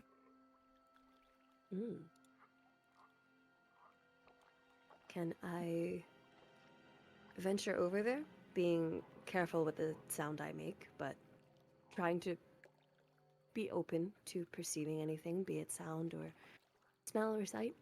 Oh, yes, absolutely. Go ahead and roll me perception. And if you want stealth. Ooh, okay. And Kyungbo and Jap will be at least like 25, 30 feet behind to make sure that Tashi gets the that little D6 bonus on perception checks. Okay. So Lovely. Okay. Tashi, go ahead and roll a D6. So that's an 11 for perception and a 14 on stealth. Okay. You get up around the bend here.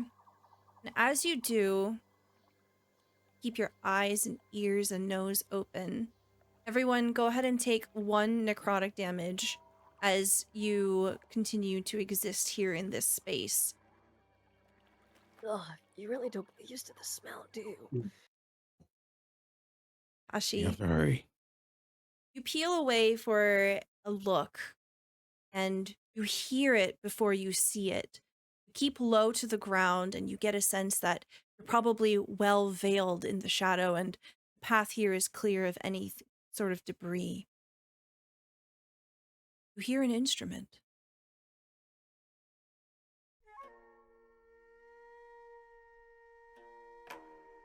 Her hair stands on edge as the strumming of a deep string instrument reverberates in the air and through your bones. You see a lone musician sitting on the water.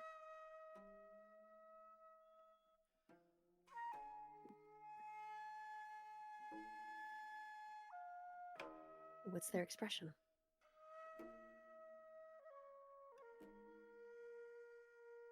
You see that they have a very solemn expression on their face. Water swishes about behind their translucent skin, which almost acts like a glass container. You see that they are covered in seaweed, and it decorates their hair in a way that stretches down like a mane.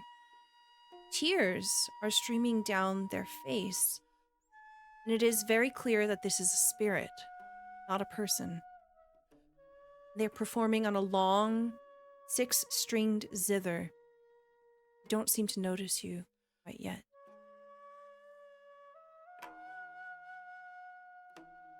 I motion for the group to come closer, and I whisper lowly to Suho, "Is that what I looked like when I was grieving?" And I do one of these. No comment faces and just tap her on the back. Shit. Mm.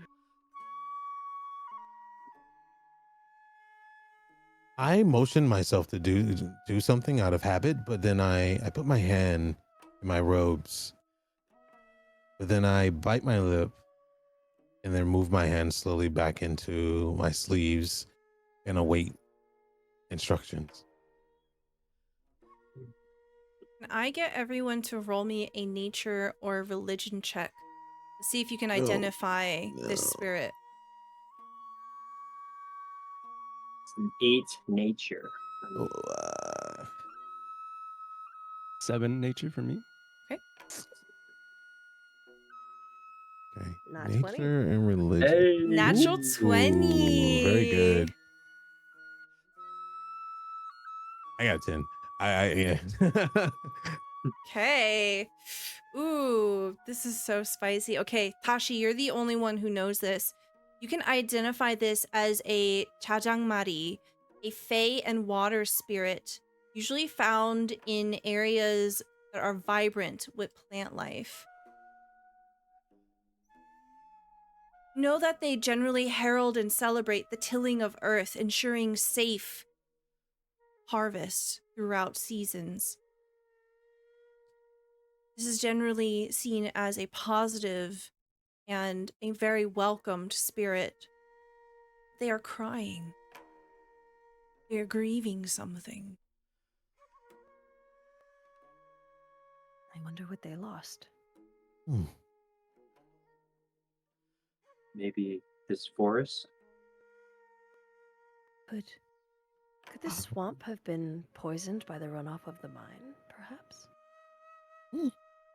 I smirk, but then I look towards is it Gengbu, and I say, and I nudge. I take my shoulder and nudge him. They're like I want to say it, but at the same time it's more of a ego like situation. I nudge him to say, Yes, perhaps we should investigate these mines. I would be happy to take a look at the stonework and the inner workings. I will say that Suho, as you give an encouraging nudge to Kengbu, you take a step forward to just sort of correct yourself. Mhm. And as you do, there's a squelch of mud underneath your boot, and the music stops. You see this creature look up at you, suddenly aware of your presence, and its eyes lock onto you, Kengbu. I'll freeze in my place and then attempt a hesitant bow of respect. As you bow, you see that they also bow their head. And instead of speaking, there's a strum across the strings. And you feel a sense of woe, sense of apology, of sadness. Hashi, you would know that these creatures, they cannot communicate through speech, but they communicate through song.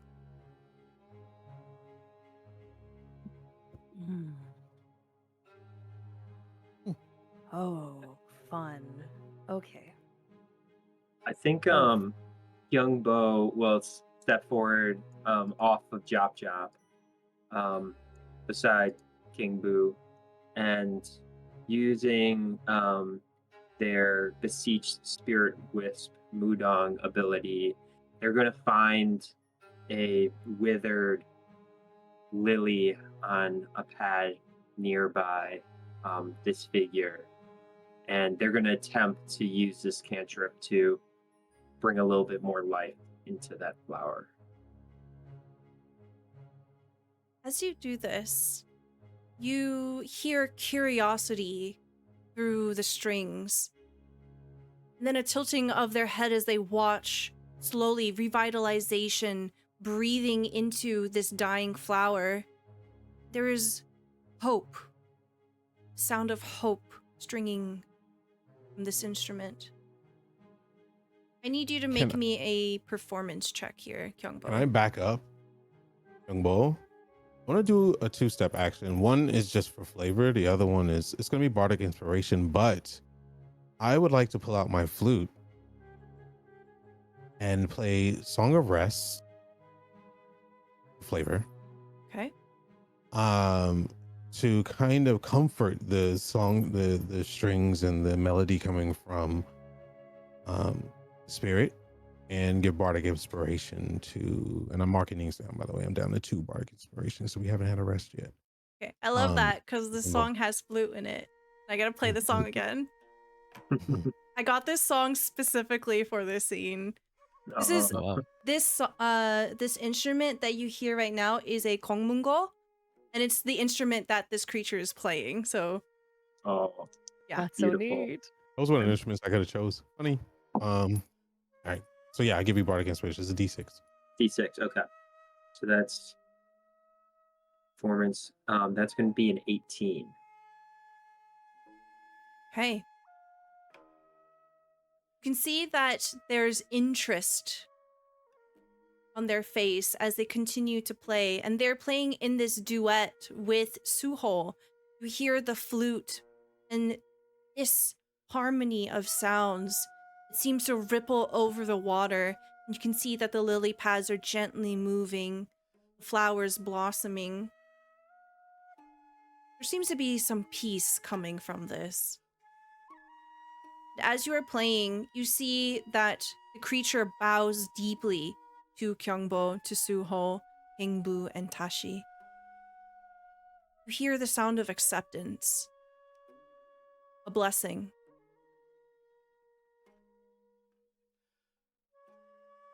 I think in this moment, Kyungbo is also like opening themselves up to see if they can feel any spirits in the area besides this very present one.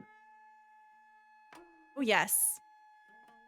You can describe to me how you perceive this or what this looks like, feels like.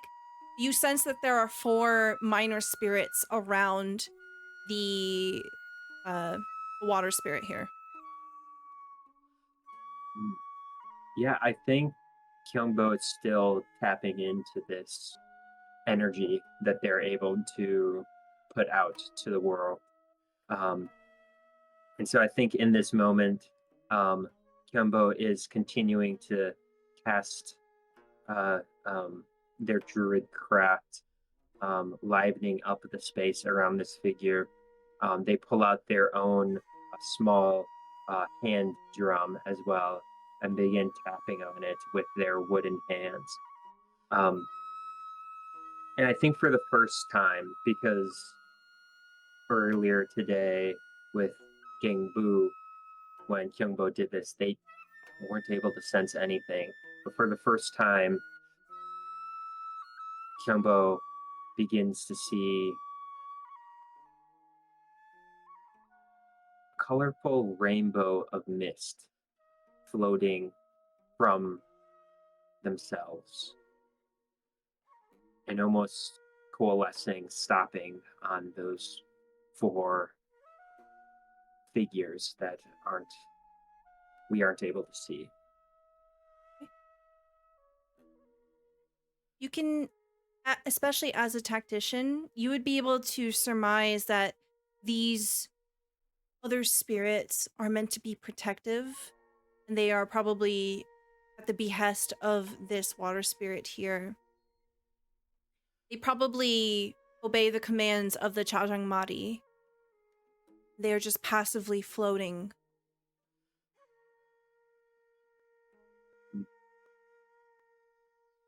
You all get the sense that if you want to go past this spirit, you may do so with its blessing. I think, Kyungbo looks behind and sort of gestures.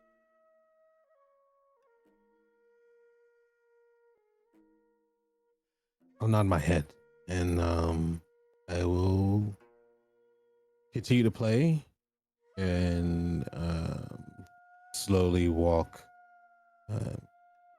past. Yeah.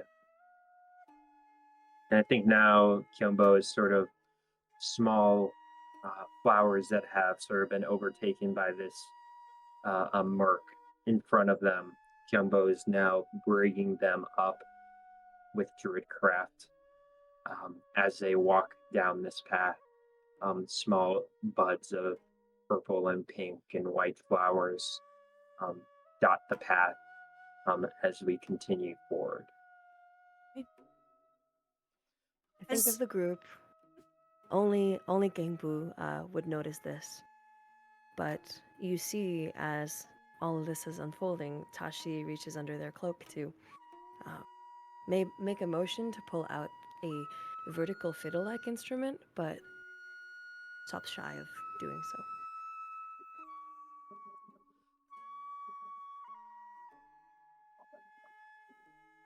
I think Kangbu will notice it but keep it to himself for now. A little smirk on his face, appearing for once. And he'll bow deeply again at the spirit and follow suit with the party. Okay. As you begin to move forward, you wrap around this particular pond and you can see that there is another clearing up ahead. Fork. Leaving behind the mournful song of the Chajangmari. You see in front of you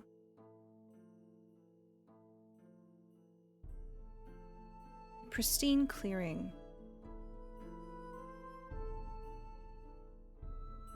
At the center of this clearing, you can see that there are a number of stone pillars, 7 to be exact, caked with mold and algae. Inscriptions have been carved across their bodies, but they are illegible due to the muck that coat them. 4 of you can feel sort of warmth emanating from their direction. And while for most of you, it's a bit uncertain what these are, Kyungbo, tell me how it is you know that these are Changsong.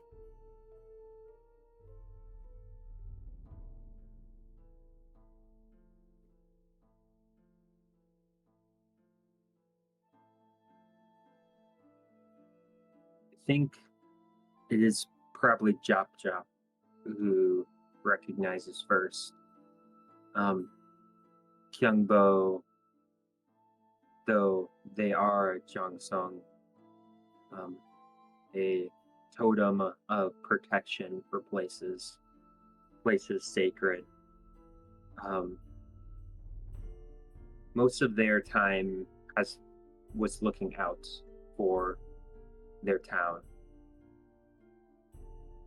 Chop Chop, on the other hand, spent a lot of time looking down on them in front of the town.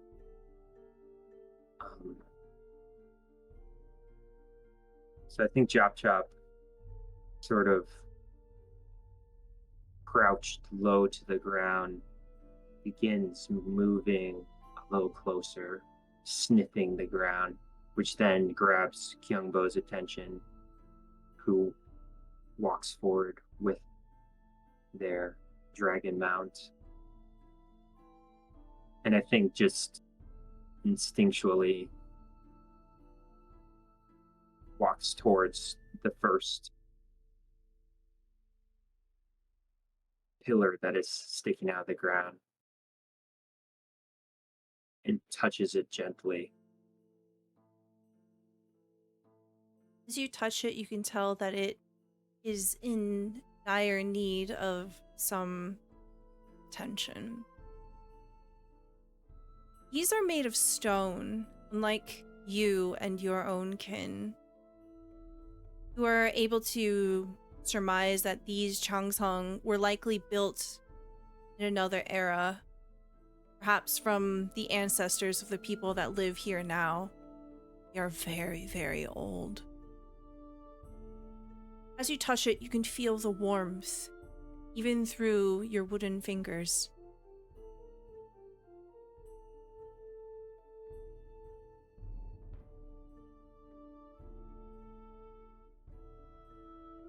I think Kyungbo kind of runs their hand up and down it, and I think the first thing that Kyungbo does is tries to sort of gently clear off some of the muck and mold that is growing on it.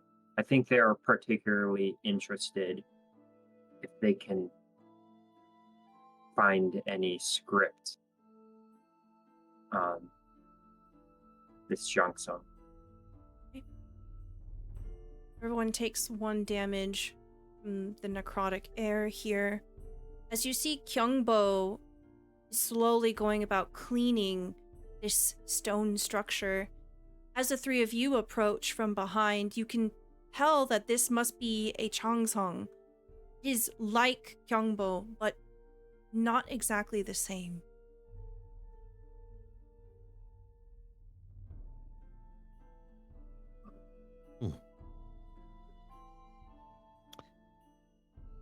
I will silently walk up and see him cleaning, and I will help with prestidigitation.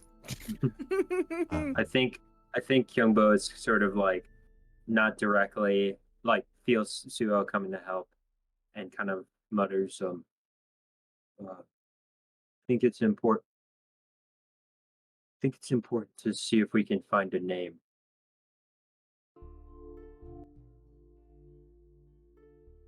I look puzzled because I don't understand the tradition behind it with me being a beast, but I nod.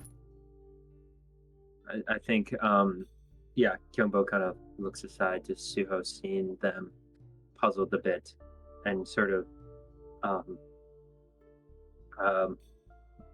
sort of like in a weird way, sort of like kind of pulls, like I guess they would like pull their pants up just a little bit. And you can see on their ankle is scribed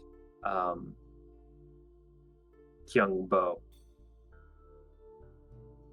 That's how I got my name. I don't know who named me, but I that was the first thing I saw, and I took the name as my own, and it's been important to me. And I don't know if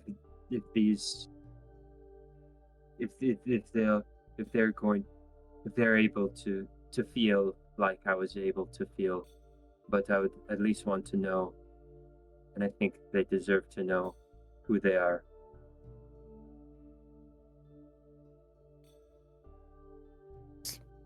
Nod. I think Kyungbo is just continuing to see if they can like find anything. As the other 2 pull ahead, I think Kangbu will take a step forward in front of Tashi and face her and quietly say, what were you reaching for back there? Oh, don't worry about it. Just an old thing that they seem to be playing the song just fine without it. So I wouldn't worry about it. Okay. I'm sure you're equally talented as well. And he'll walk towards the stone to investigate them as well. As Kangbu walks up to the others, Hashi, You are alone for a moment. What do we see? You see her. Look as if you've not usually seen her. She draws her cloak nearer and hugs her arm closer to herself and takes a big deep sigh. And as if dragging her feet, moves to join the others. With your combined efforts, you can see that mold being magically removed and mechanically fingers working through the grooves and trying to scoop out any of the muck that stains it. There is an inscription.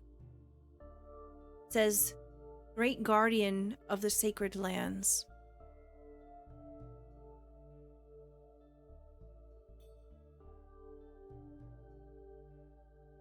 And with this cleared, you feel almost as if there's a breath of fresh air.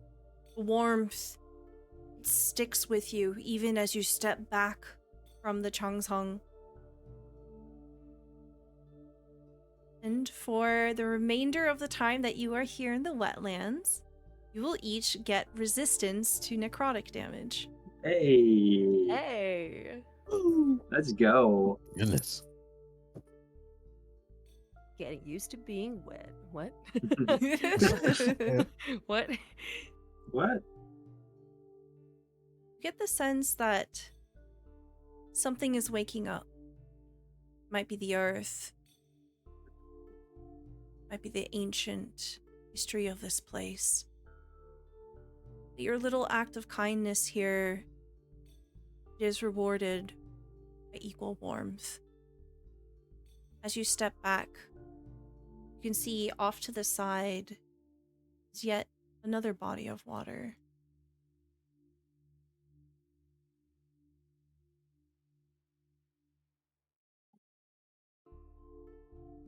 There you go.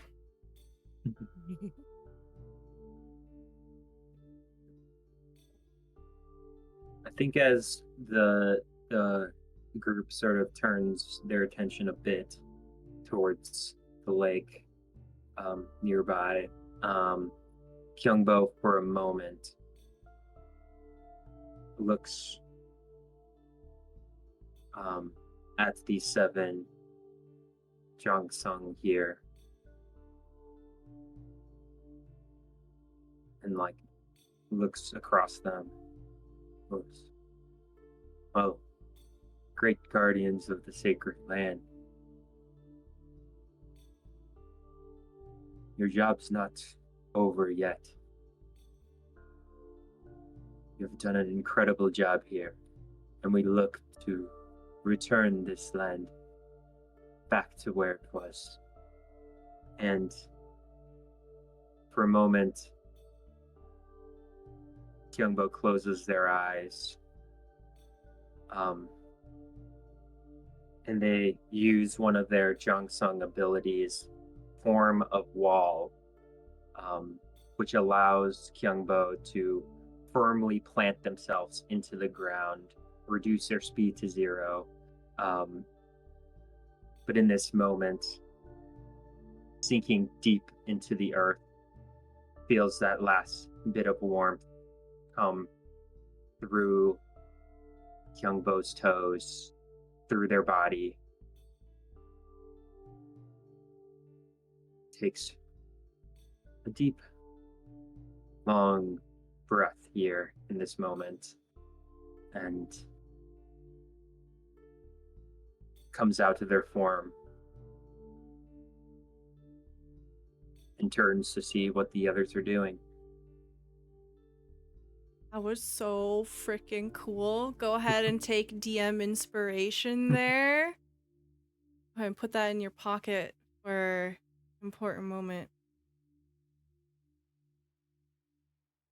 As you look towards the water, you can see that there are a number of stone benches that ring around a perfect place for contemplation.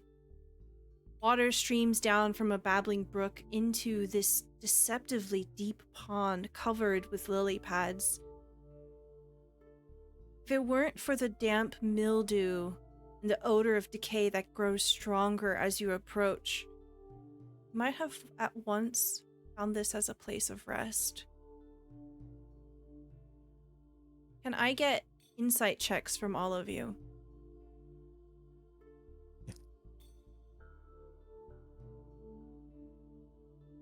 Yeah. 10. 15. Ooh, 2. Okay. 10 as well. Okay. Vibes are, it's dark and this is As scary. stated. Vibes as stated. You may continue. The worst moment when a DM has everyone roll and then they're just like, I got nothing. I can't Don't do worry anything. about If I it. would have looked again, I would have been paying attention more, but you know.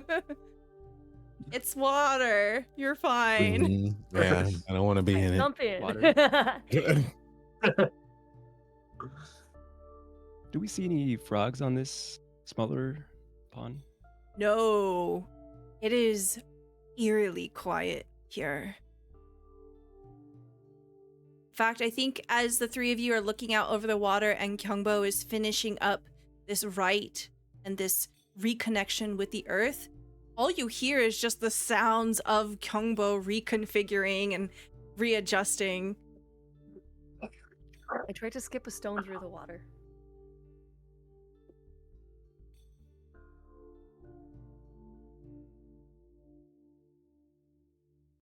Oh no, what are you reading, Stella? What did I do? Changing the music. That's You hear a bloop, bloop, bloop, bloop, as stone skips across the pond, disturbing its extremely eerie appearance.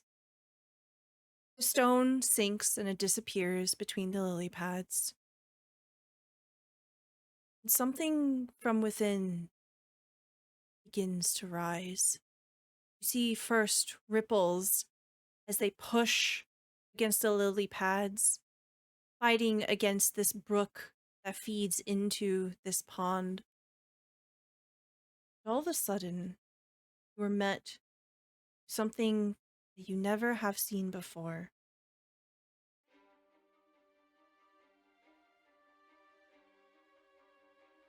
Please select your tokens and roll for initiative. Why? Why would you have us do that? We haven't even seen anything on the map. We It's haven't seen coming. anything. We haven't even seen anything. Yeah, 16. 16 as well. 21. And a 6.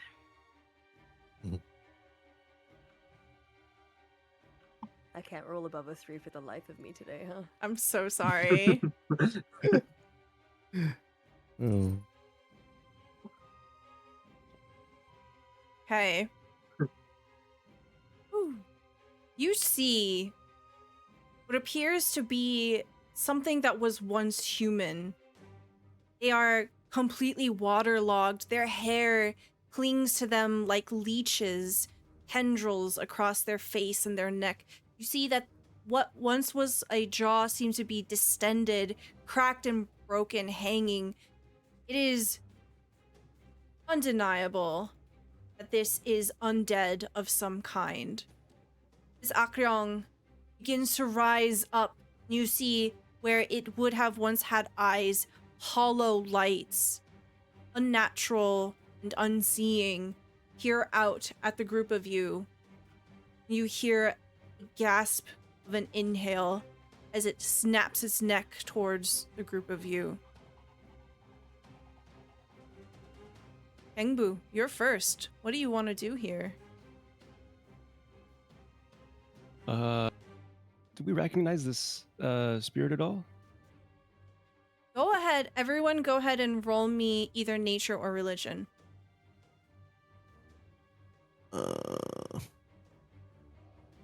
No. A 12 for me. Sure. Religion. Just a 14. 5. 14.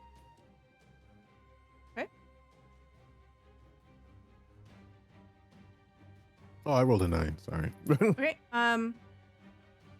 It's undead. She's doing it again. She's doing it again. This guy's super dead. I Just think living in the water. the Kangbu will try to repeat his interaction at the last pond and bow respectfully. Okay. As you bow, you see that its eyes snap over towards you, and it doesn't immediately lunge. It studies you. It hesitates. And then I guess I'll just ready in action. If it takes a hostile action, I'll cast Eldritch Blast. Okay. Youngbo, it's your turn. Ooh, I think seeing Gingbu's lead, Kyungbo motions for Jop Jop to come sort of in front. And Kyungbo is gonna hop on top of Jop Jop. And I think pause there and seeing if there's any sort of action that this entity takes. Actually, I think Kyungbo is not going to do that. What Kyungbo is going to do is, it worked before, Druidcraft. A little, open a little iris in front of this creature, see if it's the same sort of beautiful song that we got, which I'm assuming it's going to be a beautiful song. As you go through the motions of doing this, there's a as it looks down at the flower, and you see it brings up a wicked hand, and it smashes the flower and crumples it in its hand. And now it will begin to lunge towards you.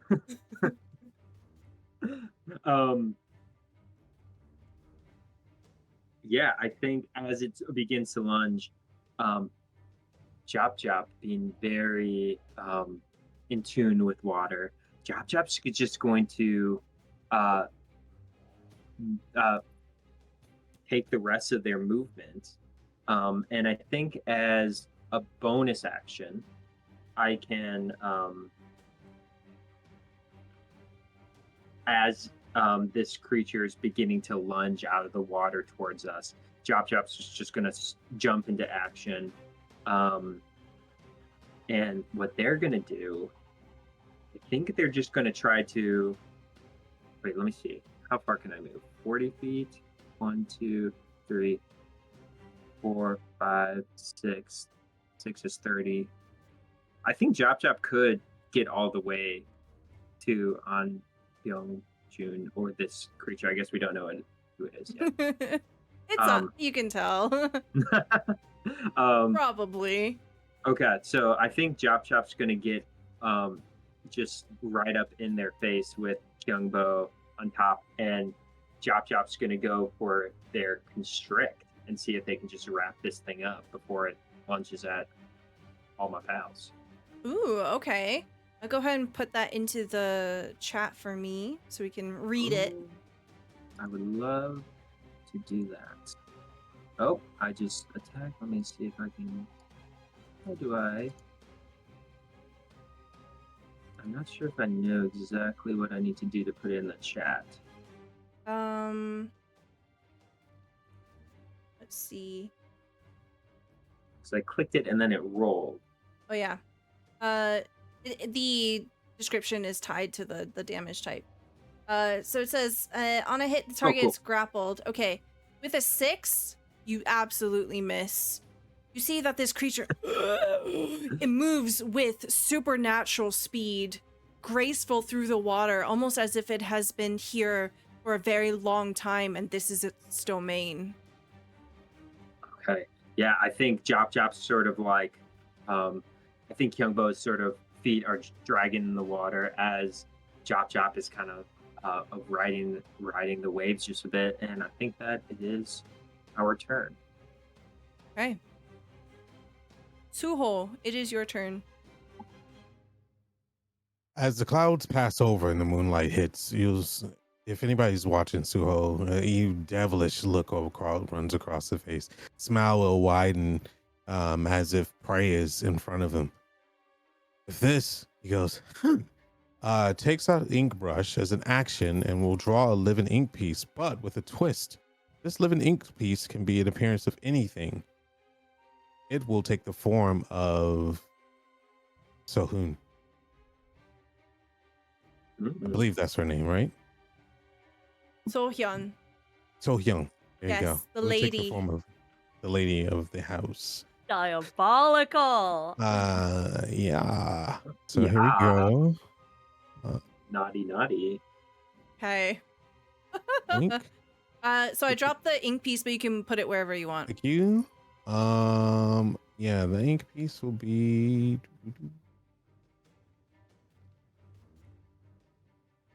I'm gonna place it right here.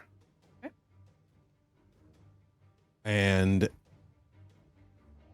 I don't think it takes on the form of speech. So let's just say it acts like terrified with mouth over hand and like looks concerned, but at the same time. And for a bonus action, I don't think I'm gonna do it. Yeah, I don't have anything else. I think that's all I will do on my turn. Okay. And for the second turn, which will be the ink piece, it will hold an action, if possible. Okay. And that action will be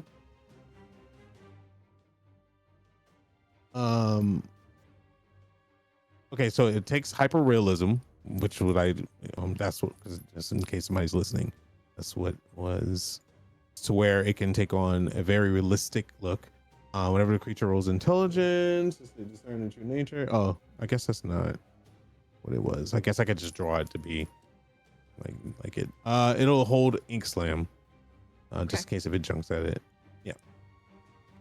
Okay. And that'll be it for me. As drawn into existence is this facsimile of the Lady Lee. You see the creature's eyes lock onto it as it dodges out of the way of Chop Chop and Kyungbo. There's a look of immense heartache as this creature, not entirely of this world anymore, looks out to the ink piece. You see a hand outstretch, almost as if begging, pleading for it. Creature is going to try to move out of your range, Kyungbo. This is an opportunity attack if you'd like to take it. Yeah, I'm swinging.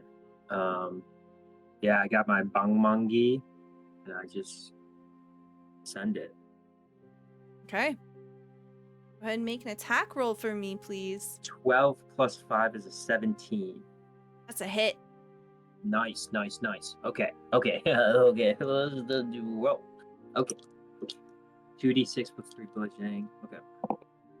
Ooh, that's a 6 and 3 plus 3, so that is 12 bludgeoning damage. Okay.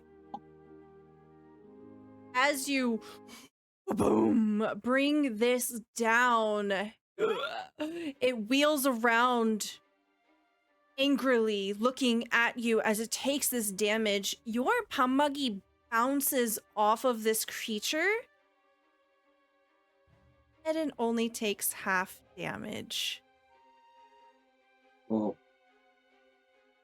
the musician was much nicer.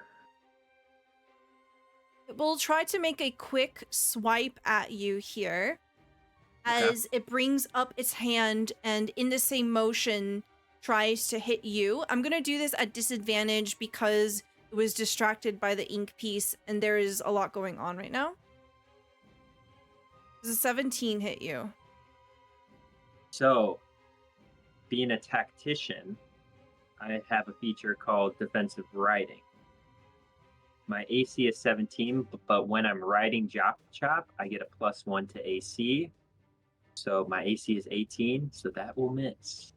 Excellent. You see, it would have hit you. You see where the rend would have cut right through your wooden core, but with a swift readjustment of Chop, catches nothing but air. That will be its turn. Hashi, you're up. Seeing as to how this creature reacted so viscerally to the image of Lady Sofian and all the context surrounding why we came here in the first place because of those premonition-like dreams from Lady Lee, I'm going to take the hairpin that I got from Lady Lee Sohyun in the first place that I never gave back. And I will affix it in my own hair to almost distract the creature as I come up to attack it. That's just for flavor of like preparing for something of a sneak attack, because I imagine its back is turned and we will be flanked once I get into striking distance. Yes. Yes. That is so All right. devious. Yo, Mhm. there's something else. Oh my god. And this creature isn't holding any weapon, is it? No. It is a alright. weapon unto itself. All right. Well, I'm going to. I think prep for a sneak attack and use my rapier to take a slash at it Okay. with its back turned. Absolutely.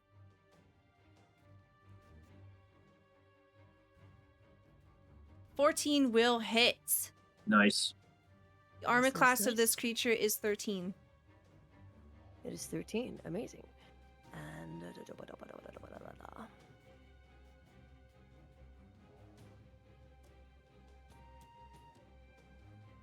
so I think that's a 12. As you come up and you strike from an advantageous angle, you feel your weapon cut through the creature and pull back with significant ease. It doesn't seem to register any pain, and it almost feels as if it did half damage. Oh, by the way, there's something that is special to the subclass of rogue that I'm playing.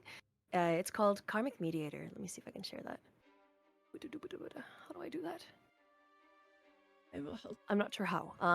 But it says, at third level, your movements become one with the ripples and waves of karma pressuring the universe. You can use your cunning action to take a ready action. If you deal sneak attack damage from a ready attack, the target takes psychic damage equal to the rule's total in place of the original sneak attack. Okay. All right. Deal sneak attack. Use ready and action. Okay. So the way that this would work is basically you wouldn't attack on your turn because it takes an action to ready an action. Wouldn't it be the cunning action to take a ready action? So that would be my bonus action. You are correct. You are correct. Sorry. Okay. Yes. So you can use your cunning action to take a ready action. Okay. So you have to give me a trigger and a response with the ready action. So you get to determine like if it tries to move, if it takes a hostile attack, and essentially understood. Okay, understood. I wasn't quite sure with how the wording was on that. Mm-hmm. So you can essentially like load up an attack to do a trigger.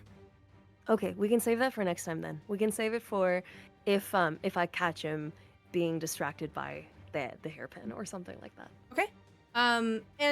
Sorry. Kengbu, you would have also got a trigger here because it did make a hostile action towards Kyungbo. So go ahead and roll that Eldritch okay. Blast for me, please.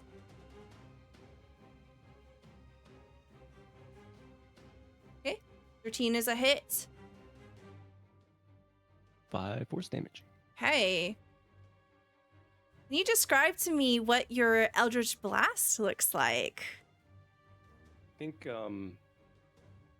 Kangbu exhales through his nostril in disapproval at the sight of the flowers being crushed, and sort of angrily balls his fists together and just like directs a beam of purple and teal energy directly at the undead thingy. As it crushes into the side of Ambyong-jun, it reels from the pain, and you see a very satisfying reaction from this. You get the sense that this did feel damage. Okay. Nice. So that was your reaction. It is now your turn. Okay. I think I'll reposition over here. Okay. And then I think I'll just go with another Eldritch Blast. Right. Oh, 25 this time. hits. Good. Yeah. Nice. Go ahead and deal your damage. 7 force damage. Okay. Oh, sorry, go ahead. Oh, go ahead. I'm just gonna... I have an Eldritch Invocation called Grasp of Hadar? Mm-hmm. So if I hit with an Eldritch Blast, I can move the creature in a straight line 10 feet towards me, which I will do. Okay. Nice. What does that look like as that triggers? I think as he fires off a second Eldritch Blast, this time it takes the form of a hand of claws with sharp tips that sort of reach around the target and pull it forwards 10 feet. You see it reels from the movement here. Its nails reach for the ground, and it leaves these deep rents as it panics, leaving its watery sanctuary here. Anything else for you? No, that's my turn. Okay. Kyungbo, it is your turn. Ooh, okay. Well, I think Chop Chop's going to spin around in the water, and kind of as this creature is pulled out of the water after Tashi swipes it, watching these Kangbu pull, Chop Chop is basically just going to follow this creature straight out of the water with Kyungbo on their back. And yeah, I think for my bonus action, I will command Chop Chop to try to constrict this monster again. Okay. So +4 to hit. Ooh, a 14 +4. Okay. All right. Eats his armor class. Goes All off. right. So they'll take 3 points of bludgeoning damage. Okay. And on a hit, the target is grappled. Until the grapple ends, the target is restrained. So Chop Chop has this creature wrapped up. I guess while Kyungbo is still atop Chop Chop, and Kyungbo is just gonna reach down and take another swing with their club. Okay. So Bangmangi, that's +5.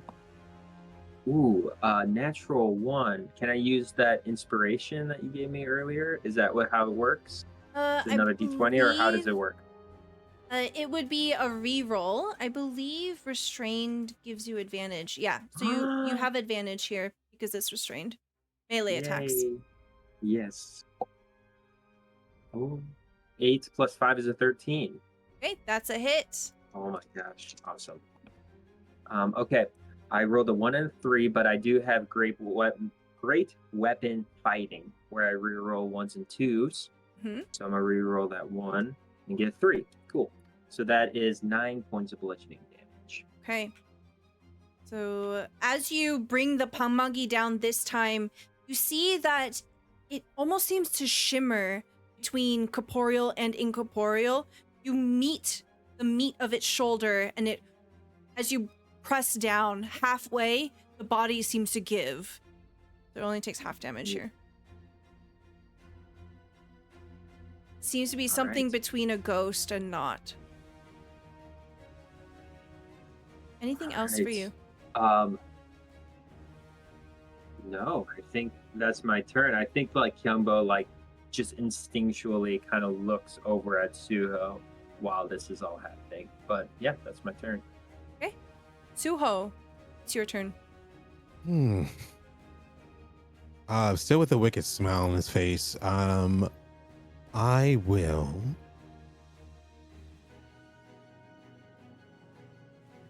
Okay, it's restrained, so I'll stay where I am.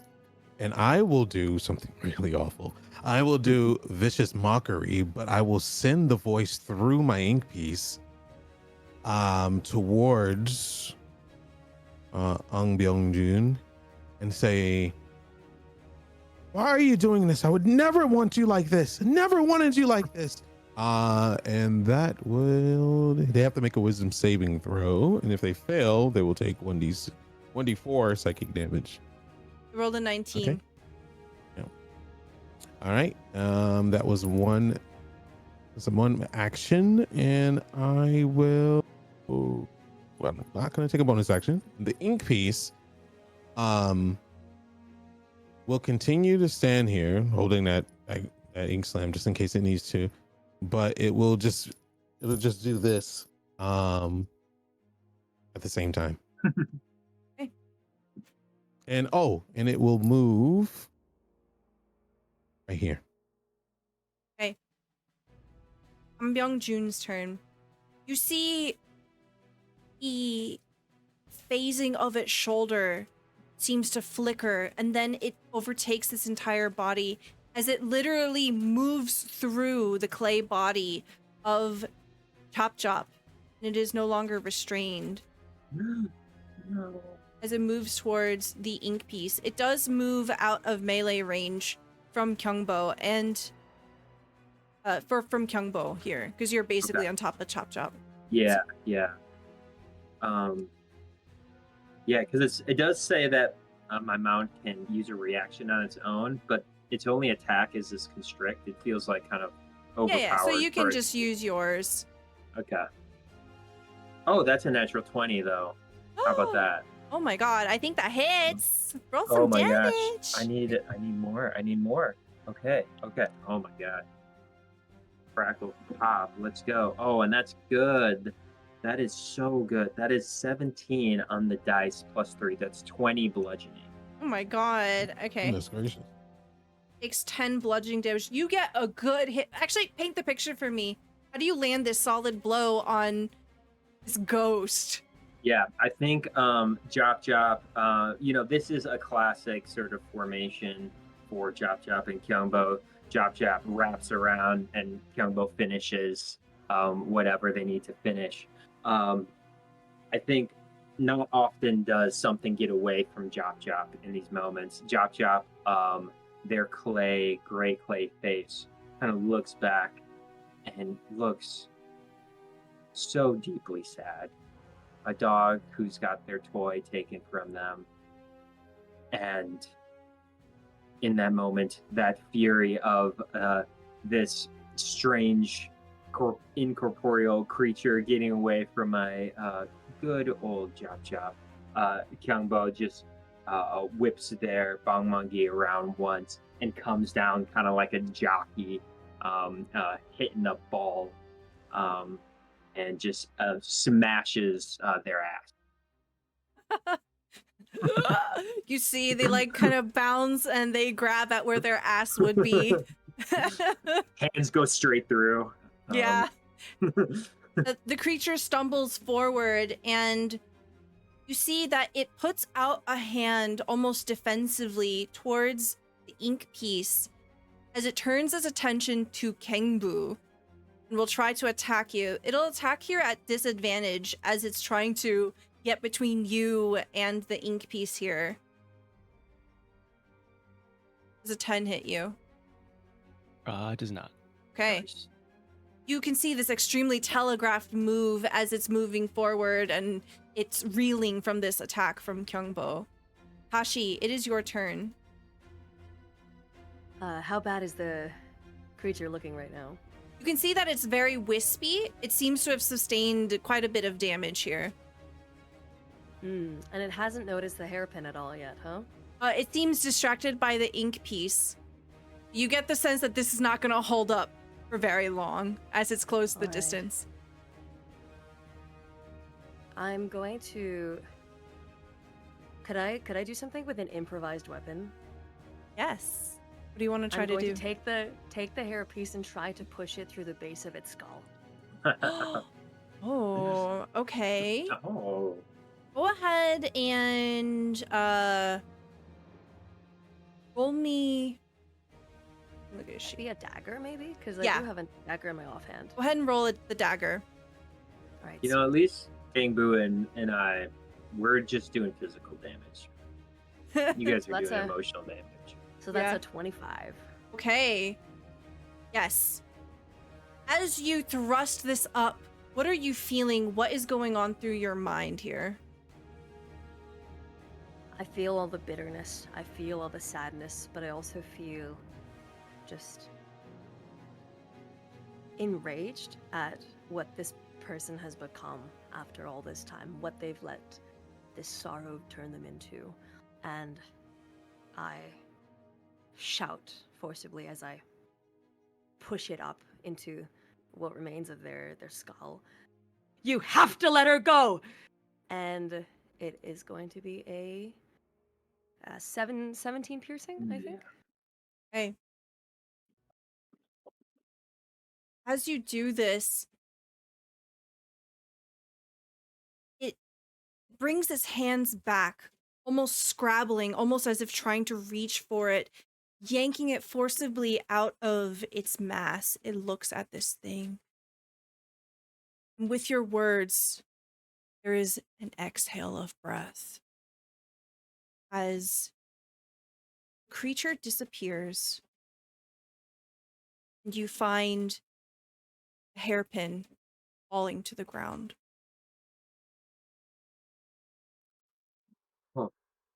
That's good. Now you can return that, Tashi. Yes. That is exactly what I will do. She's not coming up. As Mudang, you get the sense that you might have dispelled this Akryong, but it's not destroyed.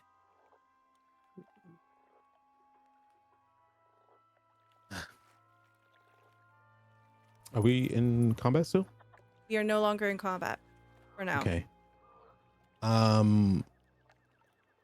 will look to the others and say, good job. Now it's time for the real work to begin. I will exercise my right as a mudang and use my mudang specialties, but I will touch my ink piece and you'll see a slight glow around it as I prep it for an exorcism. As you're beginning this, Suho, you would know that you need a body in order to perform this. It will take you some time to get it ready. There is a material here that is missing. Yep. And with that, I will look up at the others and won't give a clue to they've seen me perform these rites constantly. There's clearly something missing. I'll turn I- to Yeah, go. Kyungbo. Go for it. Can Jop swim? Chop, chop. The lady had dreams of being pulled underneath. Do you think you could send Jop to investigate? Oh, can I ride Chop Chop down? Or the water looks fetid and awful. It's up to you. Well, the great thing about Kyungbo is that as a Sung, I'm a resilient servant. I do not breathe. I don't need food or drink. I'm immune to disease, resistant to non-magical poisons. I'm I'm the wood for this job. Yeah. You absolutely are. You're ready for this. All right, Chop. Let's go for a swim. And yeah, I think as we're like going in, Kyungbo is like casting druid craft and like blooming this like small purple irises around. Now like understanding this power that they have using Beseech Spirit Wisp, seeing if they can figure out where the spirit has gone. Hey. You are very easily able to find a body in the water. It is telegraphed by what appears to be some kind of cloying light. You see a visage slowly reappearing. It's clear it is the creature that you have just fought, and it's slowly beginning to manifest again. It isn't fully formed quite yet, but it pinpoints where the body is as it is leaking out of this corpse. You see under the water is a corpse. You see that he is dressed in a scholar's hanbok, and his ankles are shackled to a boulder by a rope. Okay.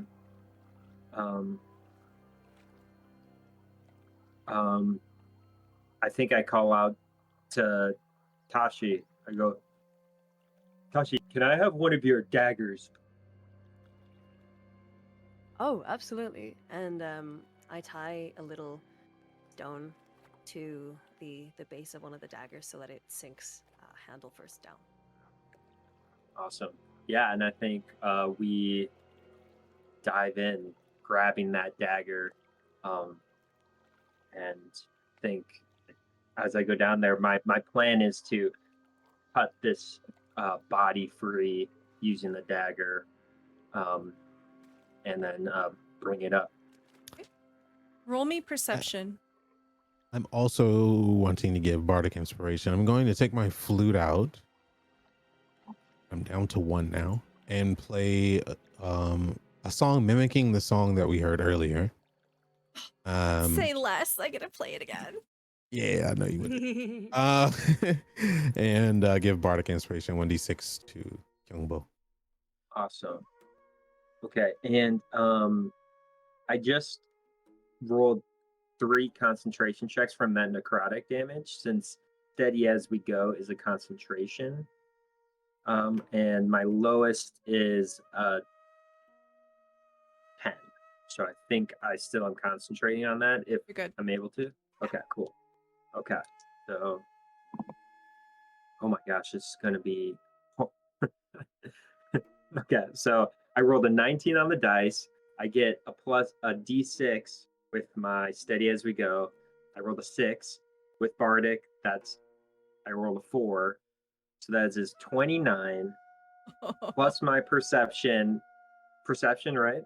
Yes. Which is a 6, so that's a 35. Oh my god. I'm Okay. not used to these rolls. As you are sawing away at the rope underneath the water, something catches your eye in the murkiness. You see a glint, barely catching moonlight, and you are able to find a silvered short sword. Yeah, I think Jop goes over, scoops that up in their mouth, and as I'm cutting this corpse free, if I'm able to cut him free, Jop will then just scoop me up and we'll rise to the surface. Okay. Rising to the surface is Kyungbo and a corpse in tow. You see Kyungbo is holding a weapon that he did not have before.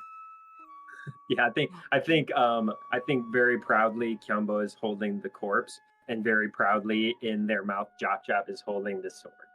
Oh, thank goodness. I thought the corpse was in his mouth. No. Okay, great.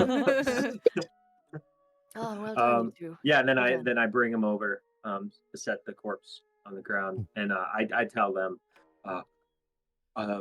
it was if this is what's the name, An Byung Jun, They were shackled and tied to a boulder, sent to the bottom of this pond. I had to cut them free, but it seems like whatever this malicious spirit is they're trying to get out of Anbyongjun one more time. So I think we need to do this quickly. Let's get that corpse to Suho, and can you pass that blade here? Oh, oh shoot. Okay. Jumps back in, swims to the bottom, grabs the blade, comes back. Or the silvered sword. Yes, yes. Oh, still has to go get your dagger, which they forgot at the bottom. Gives them both to you. Thank you, thank you. And then, the corpse is set to Suho. Okay. I continue to play. As I play, I have prepped the ink piece. I look towards Kyungwoo, and almost in welcoming with everyone assisting with this exorcism. Pretty much what I'm doing is I'm setting a tone. There's a reason why I brought the ink piece closer to the Guardians. As this area was blessed and possibly even purified after the cleansing. The ink piece doesn't lose form of Sohyun. Is that right? Sohyun. Sohyun. Sorry. And she will be the exorcism piece. I'm going to have her cradle the body as I'm playing the music and do sort of like almost like a vicious mockery, but not viciously. I turn towards Tashi to lend her voice to be the voice of the ink piece, speak through it, and pretty much stop playing, not like completely, but just a whisper. Say what you said earlier, but this time with more love. And I'll look towards everyone else to give their specialties as well.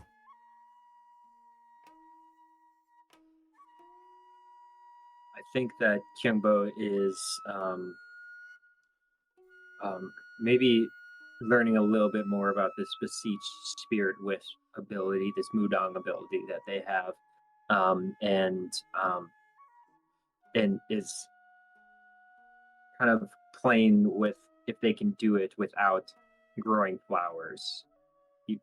So I think they're just tracking to make sure that the spirit is there still and isn't moving away from the body. Kimbu, maybe an offering as well. And I will continue to play. Are there any prepare some food. ceremonial Sorry, go spices or herbs you have in your pouch, Kingbu?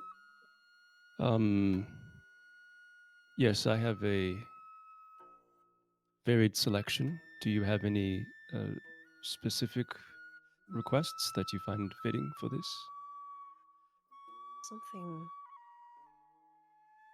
Something soothing, I think. Something you might feed to someone sick. Perhaps some ginger in that case. Maybe something that you'd give somebody after a tough breakup. Interestingly, also ginger is the appropriate answer. Good to see the overlap. So he'll boil some water and prepare like a ginger tea.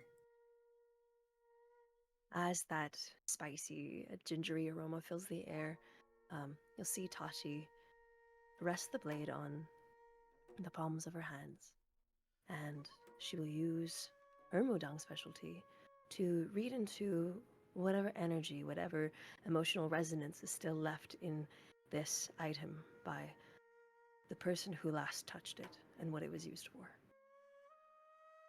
As you do this, you feel powerful energy coming from this silvered blade. It begins as a promise promise of someone who has studied deeply and loves just as much. Of longing, a story of so much longing.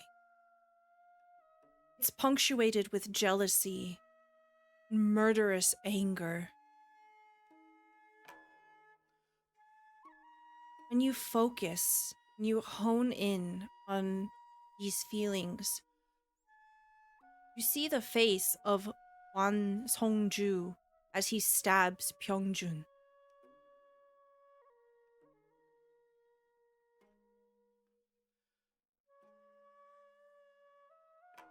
It's as I feared.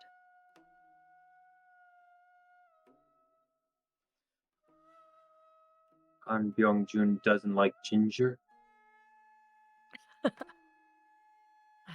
Kyungbo. He was killed. I think he was killed by his best friend.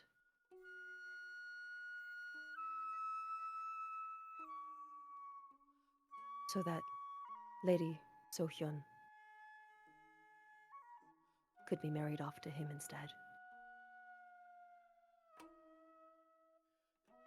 This man's fate was stolen from him.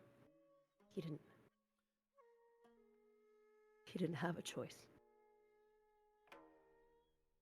And you see this like inky black smoke at the contact point between Tashi's hands and the blade spill heavily like a dense fog onto the floor around her as she sinks to her knees next to the corpse, next to the ink piece of Suho.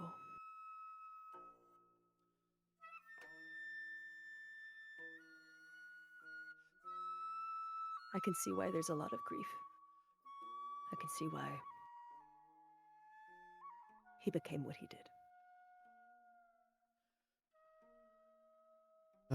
I will slowly walk over and play more intensely. And as I do, the ink piece will... Wait, did Tashi put down the sword or is holding? Still holding, it's resting on the tops of my knees. Ink piece will cradle the head of the body and place it kind of lovingly on his lap and looks towards Tashi and mouth. It was just continuing to mouth, "I'm so sorry, but you need to let go. I will join you one day and we will have the time that you longed for eventually." As this exorcism is performed, Youngbo, with your sensitivity to spirits in this moment, you see that shimmer, that iridescence of the Akryong that you just fought hovering over this corpse. It begins to vanish. And like an exhale of breath, it is gone. There is an absence here. Peace. The exorcism has been successful. And Tashi lays down the sword and says, "May you walk among so many flowers together. May you have all the time that you were robbed of in this life, in the next one."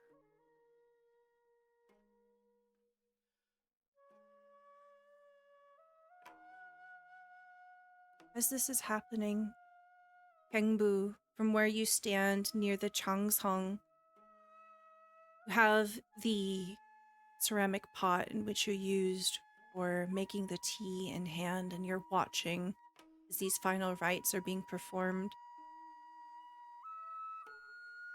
You hear something. A twig breaking. This one is not in front of you. It's somewhere behind.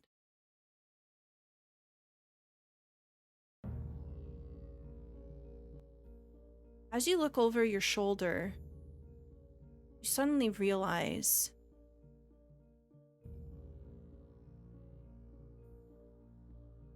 that you are not alone. From the shadows, further down, there is a path, cliff overlooking the stairs that you took to make your way here. There are 3 figures. Pengbu, what do you do or say as you see arrows being drawn, being fired at your party? We have company. Ready your weapons. And with that, we'll end our session for today. Mario. Dang. Lord Juan doesn't want to find dirty laundry. Thank you so much, everyone, for being here. Thank you so much to my lovely cast for another excellent episode of Undying Corruption. Before I hand it off to my players, I want to say, please use !enter in the chat. This will be the last call to enter this giveaway, getting a PDF digital bundle, 500 pages plus of awesome content, as well as maps and tokens. Also, please check out the Black Market Guide to Immortality. It is coming to BackerKit this summer and includes 13 new subclasses, over 50 monsters, and mythologies and folk tales from China, Japan, and Korea. Let's hop on over to Frank. Tell me who you are, where we can find you, and what your favorite part of the episode was. Hi, I'm Technique or Frank, and you can find me on twitch.tv/Technique or Blue Sky at Technique. Yeah, I play the Gumiho, Suho, and my favorite part, I gotta pick one. Jeez Louises. Oh man. There's too many to pick from, but if I had to pick one, I really enjoyed the water, the spirit in the water. That was fun. That was fun that everybody got to like give something to that. It was really, really cool. Yeah, I enjoyed that part a lot, and the music was great. It was really, really good. And because I have a very strong imagination, always did since I was small, so words play into pictures for me very easily. I guess that's why I'm an artist as well. So I saw everything, and it was really nice. And of course, being here with all you guys, it was great. What a great way to spend my Saturday. So thank you very much for being here, everyone, and thank you for sponsoring the stream as well. Undying Corruption is super fun. Thank you very much. Pop on over to Kay. Hey, yeah, I'm Replay K on Twitch and Blue Sky. I had the pleasure of playing Kangbu, a dwarf warlock, in this wonderful world of Undying Corruption. Get in that giveaway, win that PDF. Favorite moment? Yeah, so many to pick from. I really like that last bit at the end with Tashi's moment with the silvered sword. Was a really cool emotional connection, and got insight on both her character and obviously the Lady and the Lord. Yeah. Thank you very much. Pop on over to Brandon. Oh my gosh, hello everyone. My name is Brandon R. Kim. You can find me at that on Instagram, YouTube, TikTok. I played the Jongsung Tactician, which is a class that is specific and created by Undying Corruption. Extremely fun to play. Man, I love when the story begins to come together, and I'm just the cliffhanger at the end.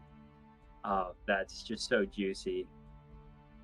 We got more things to frickin' deal with out here. So that was super special. So fun to just move around that map and kind of begin to solve some mysteries here in the marsh. So amazing. So happy to be here with you all, and what a fun session. Thank you very much. Yeah, the map is actually, so this encounter, There's actually a lot more going on in the book, and I did trim it for the purposes of, like, you know, showcasing stuff on stream. So if you end up running this session in your game, there's a lot more to find, just as a heads You'll up. be able to fight the 50 frogs, maybe? If you want, if you are a frog fighter, that's always an option, yes. Thank you very much, Brandon. We'll pop on over to Faria. Hey, I'm Fariha. I do a lot of variety content on the internet. You can find me at Ask Fariha on all the socials, and Fariha just alone on Twitch and YouTube. But I do stuff around good storytelling, good mechanics, analysis around music, and how we use it to make us feel things, and lots of comedy and like sapphic stuff too. So a good time. And I've been playing Tashi, a tiefling rogue, but both have different spins on them thanks to the content in Undying Corruption. It's specifically the Naraka Prosecutor, which is a type of rogue that is tasked with a very, very heavy job of working for the Grim Reaper or for the underworld, and a twist on the tiefling of how they're perceived in this world. But it's been so cool seeing more of the story and more of these characters unfold. I think I really enjoyed seeing I love seeing Suho lean into the the fox form and using it to manipulate her boss. That was so funny. seeing Kyungbo connect with his roots literally was also really, really neat. Seeing the lore drop of like where your name came from, and the way that the Jiaoseng get their names and get their sentience, very, very neat. Seeing more of the cooking mastery of Kengbu come through in like using ingredients for like the rituals and all that kind of stuff. It's so cool. And God, even just exploring through the map and seeing what was behind each corner was so neat too. So yeah, thank you for another really fun session, everybody. Thank you very much. Thank you so much to our sponsor, Nine Heavens Press, for Undying Corruption, and thank you to all of our viewers, either here on Twitch or later on YouTube. That's going to be it for us. We will be back on the 17th at 8 p.m. Eastern Time, so please join us. And that's going to be it for us tonight. Have a good one. Bye. See King Boo get shot. Bye.